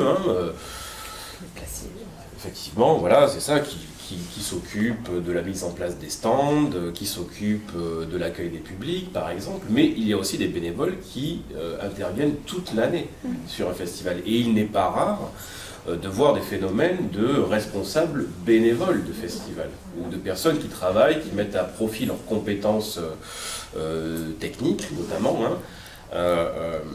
pour les festivals de manière complètement bénévole. Donc c'est un phénomène tout à fait singulier et important. Et de ce point de vue-là, effectivement, il y a des enjeux d'appréhension de ce phénomène-là, en fonction des territoires, effectivement, mais il y a aussi des enjeux forts de renouvellement générationnel. Et il se trouve effectivement que la défection des bénévoles, alors, qui peut s'expliquer par plein de raisons en réalité, par des raisons proprement structurelles. Bon, souvent les bénévoles sont des personnes relativement jeunes, en tout cas dans le cadre du milieu festivalier. Et bon, il y a des faits structurels qui font que bien, les jeunes sont moins nombreux qu'auparavant, tout simplement. Donc il y a moins de bénévoles qu'auparavant. Mais il y a sans doute aussi des dynamiques beaucoup plus anthropologiques de rapport au monde associatif, de rapport plus généralement au bénévolat qui font que aujourd'hui, oui, les festivals souffrent d'un manque de bénévoles et qui est effectivement là un facteur très particulier de fragilisation de leur activité. Alors, c'est compensé dans une certaine mesure, mais c'est ce qui a été dit, et on pourrait faire le même parallèle pour les festivals, par des formes de professionnalisation qu'on observe lorsqu'on s'intéresse à l'évolution des équipes des festivals, mais cette compensation n'est que très limitée. D'accord. Merci beaucoup. Je crois que vous devez nous quitter, donc c'est pour ça que c'est... Oui. C'est pour ça que j'ai inversé. Oui. Voilà, donc c'est comme vous le sentez, vous n'hésitez pas. D'accord. Voilà. Mais je voulais vraiment qu'on aborde cette dimension de la valeur travail donc dans l'écosystème du livre avant la transition écologique finalement. Donc par rapport à cette dimension, comme je vous l'ai indiqué, c'est vraiment un sujet de travail qui a émergé dans le cadre du groupe de travail écologie du livre il y a 1 an. Et qui a été voulu, choisi donc, par les professionnels. Donc là, j'ai envie de dire qui se lance, parce que finalement, dans tout ce que vous m'avez dit les uns et les autres, ce rapport au travail, ce rapport à la valeur travail, vous l'avez vraiment abordé évidemment de manière très différente les uns et les autres. Donc Stéphanie, je pense. Moi, je veux bien commencer. Voilà. C'est vrai que si on prend simplement les auteurs, voilà 200 ans que le droit d'auteur protège l'auteur, mais dans une logique purement patrimoniale, et c'est seulement à la condition que le livre circule. Si le livre ne circule pas, s'il ne se vend pas bien, l'auteur n'est pas rémunéré. Et puis on compte finalement sur cet improbable succès pour lui permettre de rentabiliser finalement son activité professionnelle. Alors, on voit bien qu'il y a une limite toute concrète. C'est que, comme le livre, c'est un peu ce qu'on est en train de dire depuis tout à l'heure, circule mal, enfin, je le dis ça comme ça, c'est pas une punch, enfin, je veux dire, on pourra en débattre. Mais en tout cas, il est certain que l'auteur n'est pas rémunéré. Et pour autant, son travail existe, son travail est invisibilisé, et quand les pouvoirs publics se saisissent de la question de savoir comment est-ce qu'on va faire pour sauver cette profession, je parle du rapport Racine, on nous dit, voilà, il faut encadrer la commande, il faut encadrer le travail, il faut rémunérer le travail de création, peut-être revoir ce système d'avance qui fige, mine de rien, l'auteur dans une position de débiteur où il rembourse petit à petit sa somme en fonction des exploitations ou pas de l'œuvre. Et sans doute, cette logique patrimoniale, elle n'est pas garante de cette stabilité économique, ou en tout cas, elle contribue à cette précarisation qui devient endémique et structurelle. Donc, il y a des revendications depuis 2-3 ans, peut-être en avez-vous entendu parler, de mise en place de mécaniques avec d'autres paradigmes qu'on interroge. Je pense notamment à 2 lois qui sont en ce moment à l'écoute à l'Assemblée nationale et au Sénat, qui sont 2 lois portées par une sénatrice et une députée pour mettre en place une continuité de revenus pour les artistes-auteurs de tous les secteurs de la création, et donc de venir en quelque sorte chatouiller un peu cette logique patrimoniale et saisir une autre occasion de travailler sur une logique, voilà, plus travailliste en quelque sorte. Alors ça consiste en quoi ? Eh bien, mettre en place en quelque sorte un droit à l'assurance chômage, de façon à pouvoir entre 2 contrats d'édition remplir le frigo. Ce ne serait pas du luxe, sachant qu'en plus les auteurs participent déjà à la contribution de cette assurance chômage, donc ça impliquerait nécessairement une augmentation des cotisations diffuseurs. Il faut savoir si l'interprofession est prête à jouer le jeu. En attendant, j'ai envie de dire, ça fait 5 ans qu'on demande une augmentation des rémunérations des auteurs, on se casse le nez. bon, soit on fait quelque chose à titre expérimental et puis on fera marche arrière ou pas, mais en tout cas, il y a cette logique travailliste qui est discutée et qui doit, je pense, être source de réflexion collective. Voilà. J'ai essayé de faire court. Par contre, mais j'aurais nickel, beaucoup c'est à là dire. Si dans les questions du public, à un moment donné, on reviendra là-dessus. David, sur le sujet. Force et abnégation. Sur le sujet, je dirais 2 phrases, histoire de marquer. Pour faire de l'édition, il faut être milliardaire pour devenir millionnaire. Et puis la deuxième, c'est on n'est pas à l'abri d'un succès. Voilà. Encore une fois, si je repars de l'étude, c'est pourquoi on le structure comme ça, sous cette forme de groupe. Elle est souvent structurée par chiffre d'affaires, mais bien souvent aussi quand il y a des éléments très marquants. 100 000 euros, 85 000, 110, 120 000, suivant les régions. Ça correspond en fait à l'orientation éditoriale des catalogues, et ça correspond donc plus ou moins de marge dégagée, et donc l'arrivée de masse salariale à l'intérieur de la maison d'édition. Donc même à 85 000 euros, ou en général l'édition indépendante, en moyenne on est aux alentours de 70 à 75% de nos ouvrages qui passent par la librairie, quand les grands groupes parisiens c'est plus que 22 à 24% si on s'en réfère aux études qui paraissent tous les 2 ans aux rencontres nationales de la librairie. Donc on voit déjà la différence, ou en tout cas le côté un peu vertueux. Pour arriver déjà à 85 000 euros de chiffre d'affaires sur du livre vendu par le canal de la librairie, il faut déjà vendre un certain nombre de livres. Donc, ce qui veut dire qu'on vit d'une autre activité, le temps de réussir à développer nous aussi, quoi. Avec cette double peine où on est le con utile de la chaîne du livre. Je tiens à le dire. Hein. Alors pour ça, on a un trésor qui est planqué, bien souvent un certain nombre de choses qui ne sont pas faites, et en particulier ça, il n'y a pas de souci, je te rejoins là-dessus, sur la réédition des comptes. Je rejoins aussi le désert au niveau des outils à ce niveau-là, qui ne facilite pas ce travail, et bien souvent même, les éditeurs ne savent même pas comment remplir cette fiche, où est-ce qu'on trouve, est-ce qu'ils ont les bons pourcentages. En général, ils ont les pourcentages qui datent même d'il y a 7 ans, et même, c'est vrai que sur l'interface des URSAF Limousin, c'est sympa hein, de retrouver ces petits. Mais bon, ceci dit, ça n'excuse rien, ça va de mieux en mieux, je dirais, enfin en tout cas, on essaye de faire porter cette voix. Je dirais supplémentairement, on va lancer le bouquin, et tant qu'on n'a pas atteint le point mort, il n'y a pas de rémunération pour nous. Il y a même des frais supplémentaires même à payer. Alors que, et là je me fais un peu l'avocat du diable, je sais que je vais me faire taper. Alors que normalement, si l'éditeur fait son boulot, dès le premier, il commence à y avoir rémunération. Il y a rémunération sur le flux aller, sur le flux retour pour le distributeur, le diffuseur il s'est payé, le libraire également. Nous, tant qu'on n'a pas atteint le point mort, ça n'existe pas. Donc le point mort, hein, c'est vraiment le point d'équilibre entre l'investissement et le nombre de bouquins vendus pour arriver à commencer à dégager une marge. Alors évidemment, ce qui est compliqué, c'est qu'on est dans un moment où c'est extrêmement contracté. Par rapport, ne serait-ce qu'à l'an dernier, moi je vois les mises en place, c'est 30 à 40% de moins.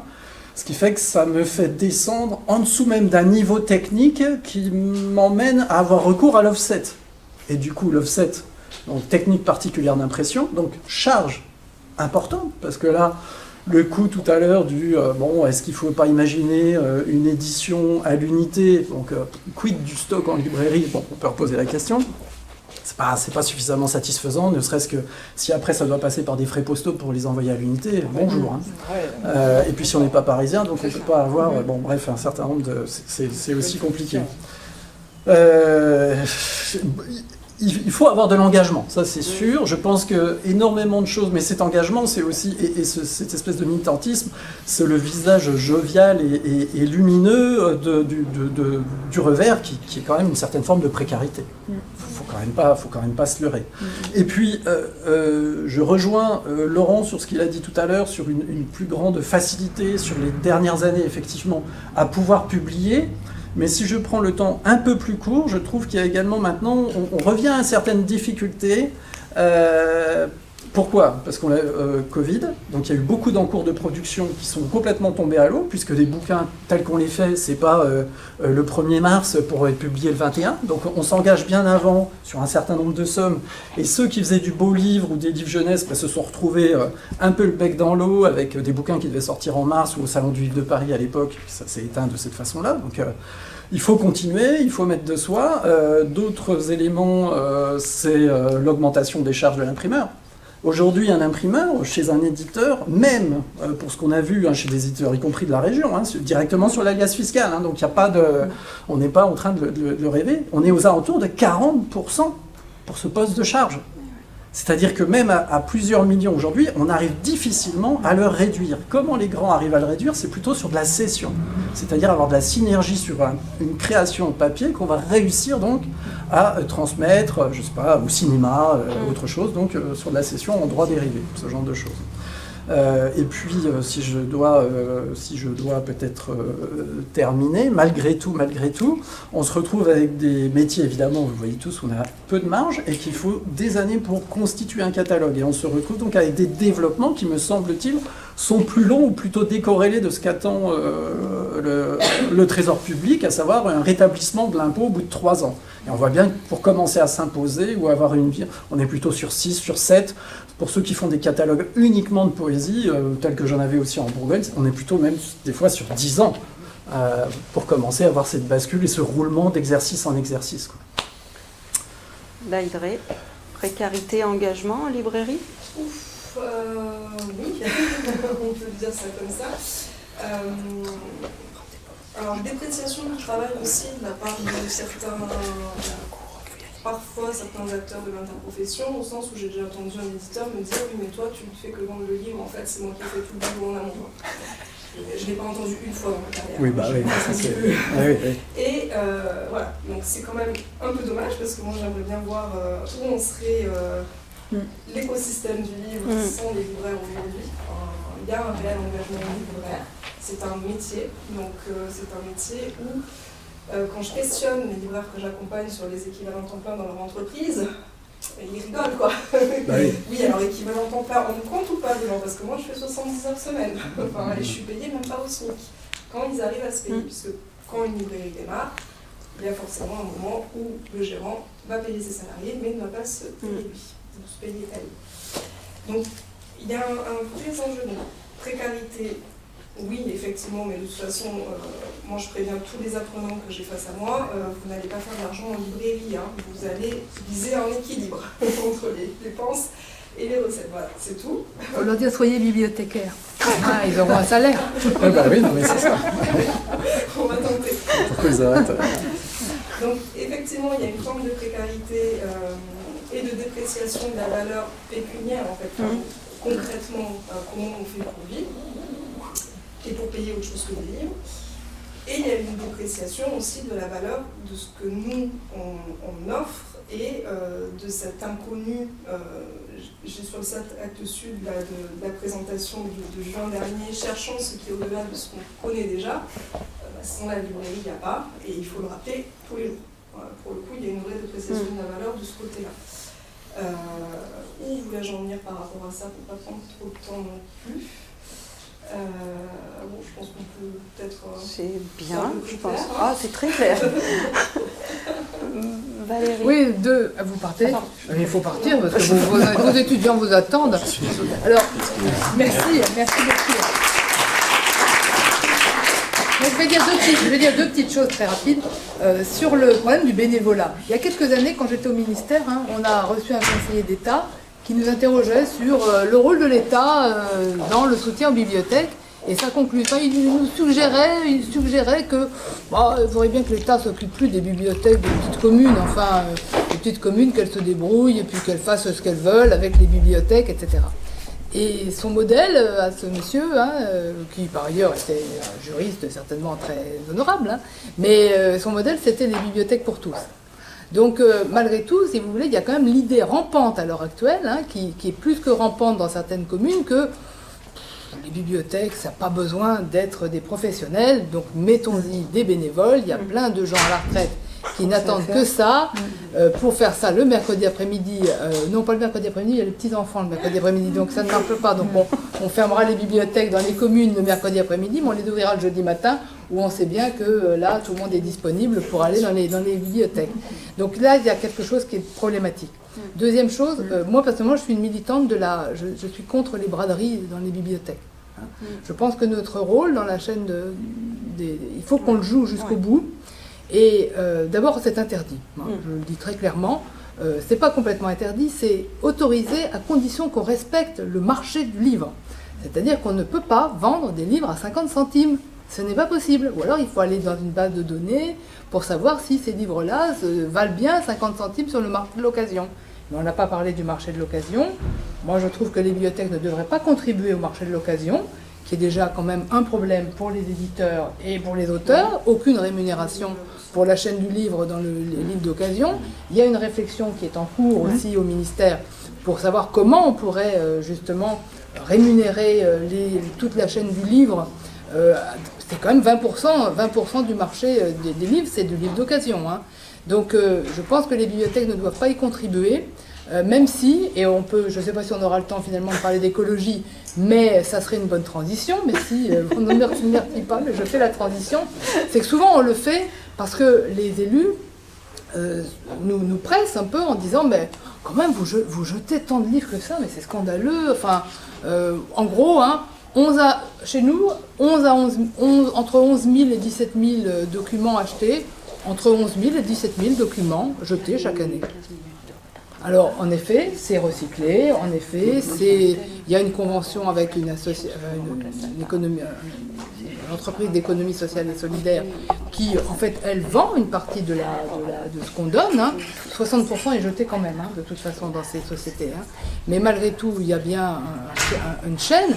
Mais quelque part, les élus, quand on leur dit ces chiffres-là, ils nous disent oh, vous feriez mieux de faire une braderie. Hein, voilà. Donc le problème, c'est que, et on est pris dans l'écologie, je pense que c'était un peu la conclusion de tout à l'heure, hein, dans l'écologie, dans la réflexion écologique, on est toujours pris dans un dissensus, parce que les bonnes volontés et ce qui est vertueux a aussi une contrepartie qui, elle, est problématique, parce qu'elle casse un modèle qui, pour l'instant, est le modèle sur lequel on vit, et avec une économie du livre qui, entre le secteur marchand et le secteur non marchand, a trouvé un équilibre. Hein, les bibliothèques achètent énormément de livres. Hein, je viens de vous dire, 11 000 documents achetés à Nîmes, par exemple, c'est important pour l'ensemble pour l'ensemble des éditeurs, puisqu'on travaille aussi dans une idée de diversité.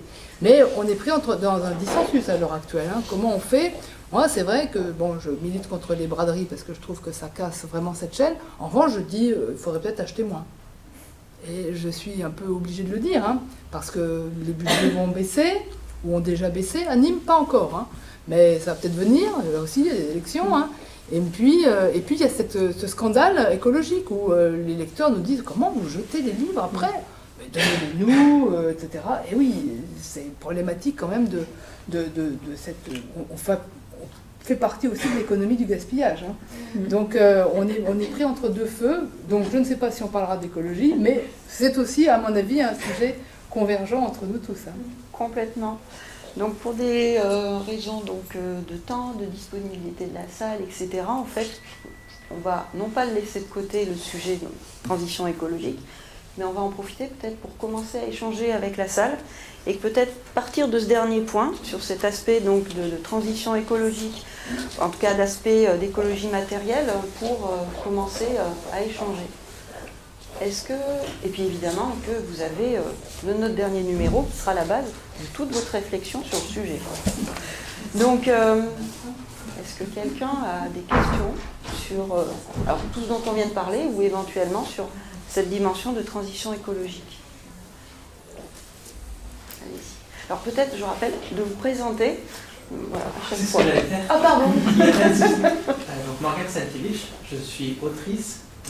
Il y a peu, j'étais éditrice en Bretagne à Rennes, je connais bien l'université Rennes 2, et aujourd'hui je travaille chez Pépite, donc un pôle interuniversitaire qui accompagne les étudiants entrepreneurs, et on est en train de développer un axe thématique sur les industries créatives et culturelles, donc j'ai de plus en plus amené à retravailler avec le livre, et dans l'universitaire c'est très bien. Une des questions, c'est plus pour Stéphanie sur quelque chose qui a été mentionné, et je pense qu'il y a un approfondissement qui peut être intéressant, c'est sur l'URSSAF Limousin. Vous l'avez suggéré, mais qu'en fait, pour une grande partie des artistes-auteurs, il y a des cotisations qui sont payées, mais pas de droits qui sont ouverts, et toute la question d'un équivalent d'une intermittence du spectacle pour les artistes-auteurs. Et du coup, j'ai aucune idée de combien ça représente en fait de fonds qui sont encore demandés aux artistes-auteurs, qui finalement servent, sont cotisés, mais ne rendent rien en fait à ces artistes-auteurs. Merci d'abord de votre question. J'étais restée politiquement correcte jusque-là, mais maintenant qu'on me demande de parler de l'URSSAF Limousin, si je lâche la rampe, ce sera en raison du sujet. Il est évident d'abord peut-être de commencer par les notes positives. Les ennuis qu'on a eus en 2020-2021 avec l'URSSAF Limousin sont quand même, il faut le dire, en grande partie réglés. Vraiment, ils ont fait un travail, je pense, de mise en forme fabuleux. C'est bien aussi, on leur a tellement reproché des choses que maintenant, quand ça fonctionne à peu près correctement, il faut savoir le dire. Il ne faut pas oublier aussi, c'est que, et c'est marrant parce que Nicole Vulzer justement en parlait, elle disait il y avait 260 000 auteurs. Non, ils en ont compté plus de 360 000. Donc ça veut dire que quand on leur a refilé la patate chaude, ils ne s'attendaient pas à avoir autant d'auteurs à gérer. Donc ça a été absolument compliqué. Ce que vous dites est absolument important, pertinent. C'est la différence entre ce que l'on cotise et la manière dont on ne recourt pas aux droits sociaux les plus élémentaires. Il y a vraiment un fossé énorme. C'est-à-dire que tout le monde cotise. Au premier euro obtenu, on cotise tous. Que ce soit du côté des autoristes ou que ce soit du côté des diffuseurs, il n'y a pas de problème de cotisation. Là où c'est un peu plus compliqué, et on voudrait avoir des chiffres justement pour estimer ce que représente réellement la protection sociale, parce que pour vous dire les choses, moi en 5 ans, j'ai pas mal aidé d'autrices à accéder à leur congé maternité, parce que c'était tout simplement un obstacle, mais alors les plus délirants. C'est-à-dire que souvent les enfants, on avait même pensé à faire une vidéo parodique en imaginant une autrice obtenant enfin ses indemnités quand le gamin avait 18 ans et il rentrait à la fac, quoi. Mais c'était pas loin d'être, enfin c'est un peu exagéré quand même, mais l'exagération au service de la pédagogie, c'est super. Là c'était vraiment des parents qui avaient un enfant de 8 mois, quoi. C'est-à-dire que comment vous faites pendant tout ce temps-là? Là je parle que de maternité, je vais parler maintenant rapidement de maladie. Moi des autoristes malades qui ont des indemnités maladie, je crois que j'en ai jamais vu dans ma vie. Alors si vous en connaissez, merci de composer le numéro vert qui défile en bas de l'écran, ça permettrait d'avoir un témoignage. Évidemment, j'exagère encore un tout petit peu, mais je serais ravie de vous entendre là-dessus. Et puis on va finir par la retraite. C'est quand même sympa la retraite. Quand on s'est pris le petit scandale AGSA et qu'on s'est rendu compte qu'une grosse partie de la profession n'avait pas été appelée à cotiser pour la vieillesse, et qu'on se retrouve aujourd'hui avec des carrières qui ne sont pas validées, je veux dire, c'est absolument scandaleux, scandale AGSA. Et aujourd'hui, on a une 2S2A qui est la nouvelle organisation qui gère la sécurité sociale. Alors, on nous dit qu'elle est nouvelle, mais en fait, elle n'est pas nouvelle, c'est l'ex-AGSA. La même qui est à l'origine du même scandale, avec les mêmes dirigeants et les mêmes décideurs. Donc, en gros, pour faire simple, on cotise comme des professionnels, mais quand on est juste face à des problématiques sociales de professionnels, on n'est pas pris au sérieux. Et ça, c'est un vrai scandale. Vraiment, je finirai sur ce mot, scandaleux, parce qu'on cotise et on n'est pas pris au sérieux quand on donne notre protection sociale. Donc voilà, c'est ça l'enjeu en fait aujourd'hui. Je me suis un peu énervée. Juste pour préciser la destination des auteurs, on n'a pas une soirée URSSAF sandwich, mais on a quand même dans les prochaines semaines une rencontre avec l'URSSAF Limousin. Voilà. Non mais c'est top, mais ils font un travail, vraiment encore une fois, ils participent, ils viennent dans les festivals, Benoît Bost, vraiment ils font un travail vraiment important. C'est pas eux les responsables de tout ça malheureusement. Non, c'est clair. Oui, pour le congé maternité, je suis peut-être une exception. Mais je l'ai eu assez tôt. Parce qu'en fait, j'ai téléphoné à la CAF. La CAF m'a dit « Bon, alors, vous dites 3 fois au chatbot « Non, je ne suis pas satisfait par la réponse. » Et vous accédez enfin à un conseiller humain. À ma boîte mail de la CAF. Parce que j'ai dit 3 fois au chatbot « Non, je veux accéder à ma boîte mail. » Donc là, en fait, c'est plutôt un problème d'interface, un problème d'IA conversationnel. Qui s'ajoute au reste, hein, parce que oui, vous pouvez avoir des humains de la CPAM avant, c'était pas pareil. Mais là, j'ai eu de la chance en fait que effectivement sur Montpellier, on me dise comment faire pour court-circuiter le truc et d'avoir assez rapidement. Franchement, mon congé maternité, c'est la folie. J'étais ok, je suis c'est grave. Et par rapport au congé maladie, j'avais cru entendre Lewis Trondheim dire que c'était, lui, il avait réussi à avoir un truc. Peut-être aller demander. On va demander à Louis comment il a fait. Mais non, mais après, voilà, il y a juste, moi je vois simplement des personnes qui vont être atteintes de maladies extrêmement graves en fin de vie, qui apprennent, concomitamment qu'elles n'ont pas de retraite et en plus elles sont pas peur. C'est absolument... Ouais, mais par contre, ce qui est vrai aussi, c'est quelle est l'influence de tout le côté où on va se dire c'est difficile, ça va être chiant, le truc du... oh là là, le chatbot qui me... je sais pas, etc.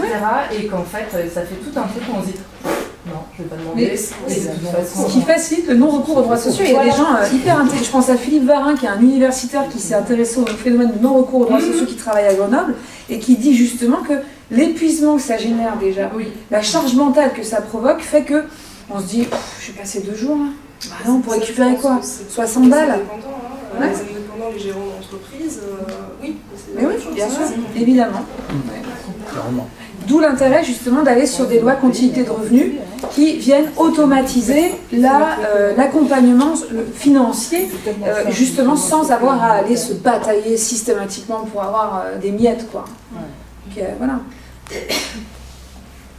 Oui. Margot Saltel, illustratrice et autrice BD aussi.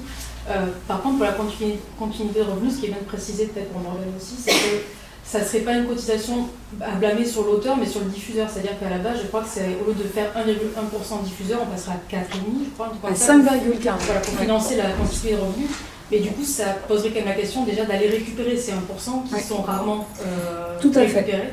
Et où il n'y a pas de pédagogie aussi quand on bosse avec des maisons d'édition, eux ils le savent, ils sont censés le savoir, mais c'est vrai que quand on travaille avec des entrepreneurs par exemple qui sont aussi des diffuseurs, il faut aussi leur expliquer, eux ils pensent que c'est à enlever de notre rémunération, etc. aussi, donc il y a tout ce système aussi à questionner.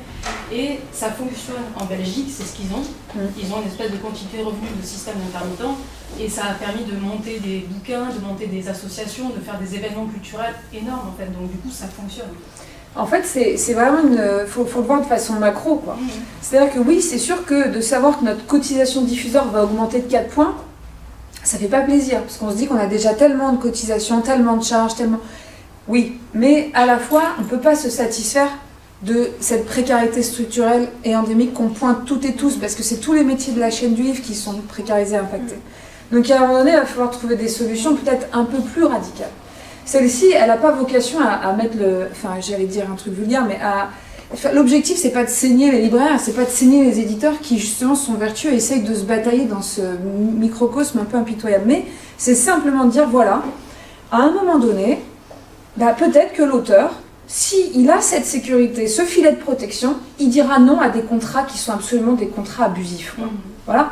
Et sortir de là, essayer de renforcer le rapport de force, pourrait peut-être amener à questionner d'abord le deuxième maillon de la chaîne avec qui on contracte.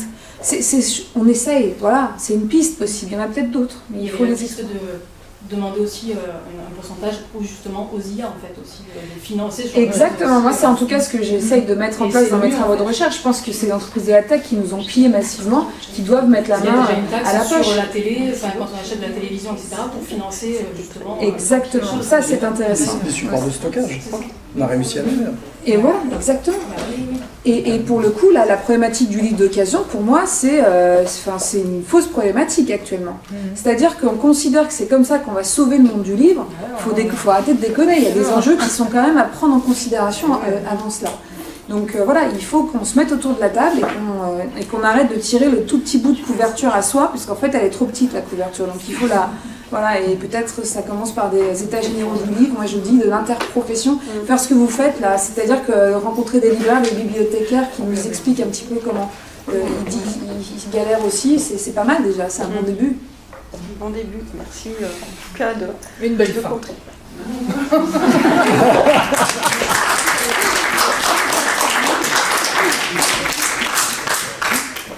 Donc, je rappelle, Tire-Ligne, transition écologique, politique culturelle, à lire, disponible papier ou en ligne sur notre site.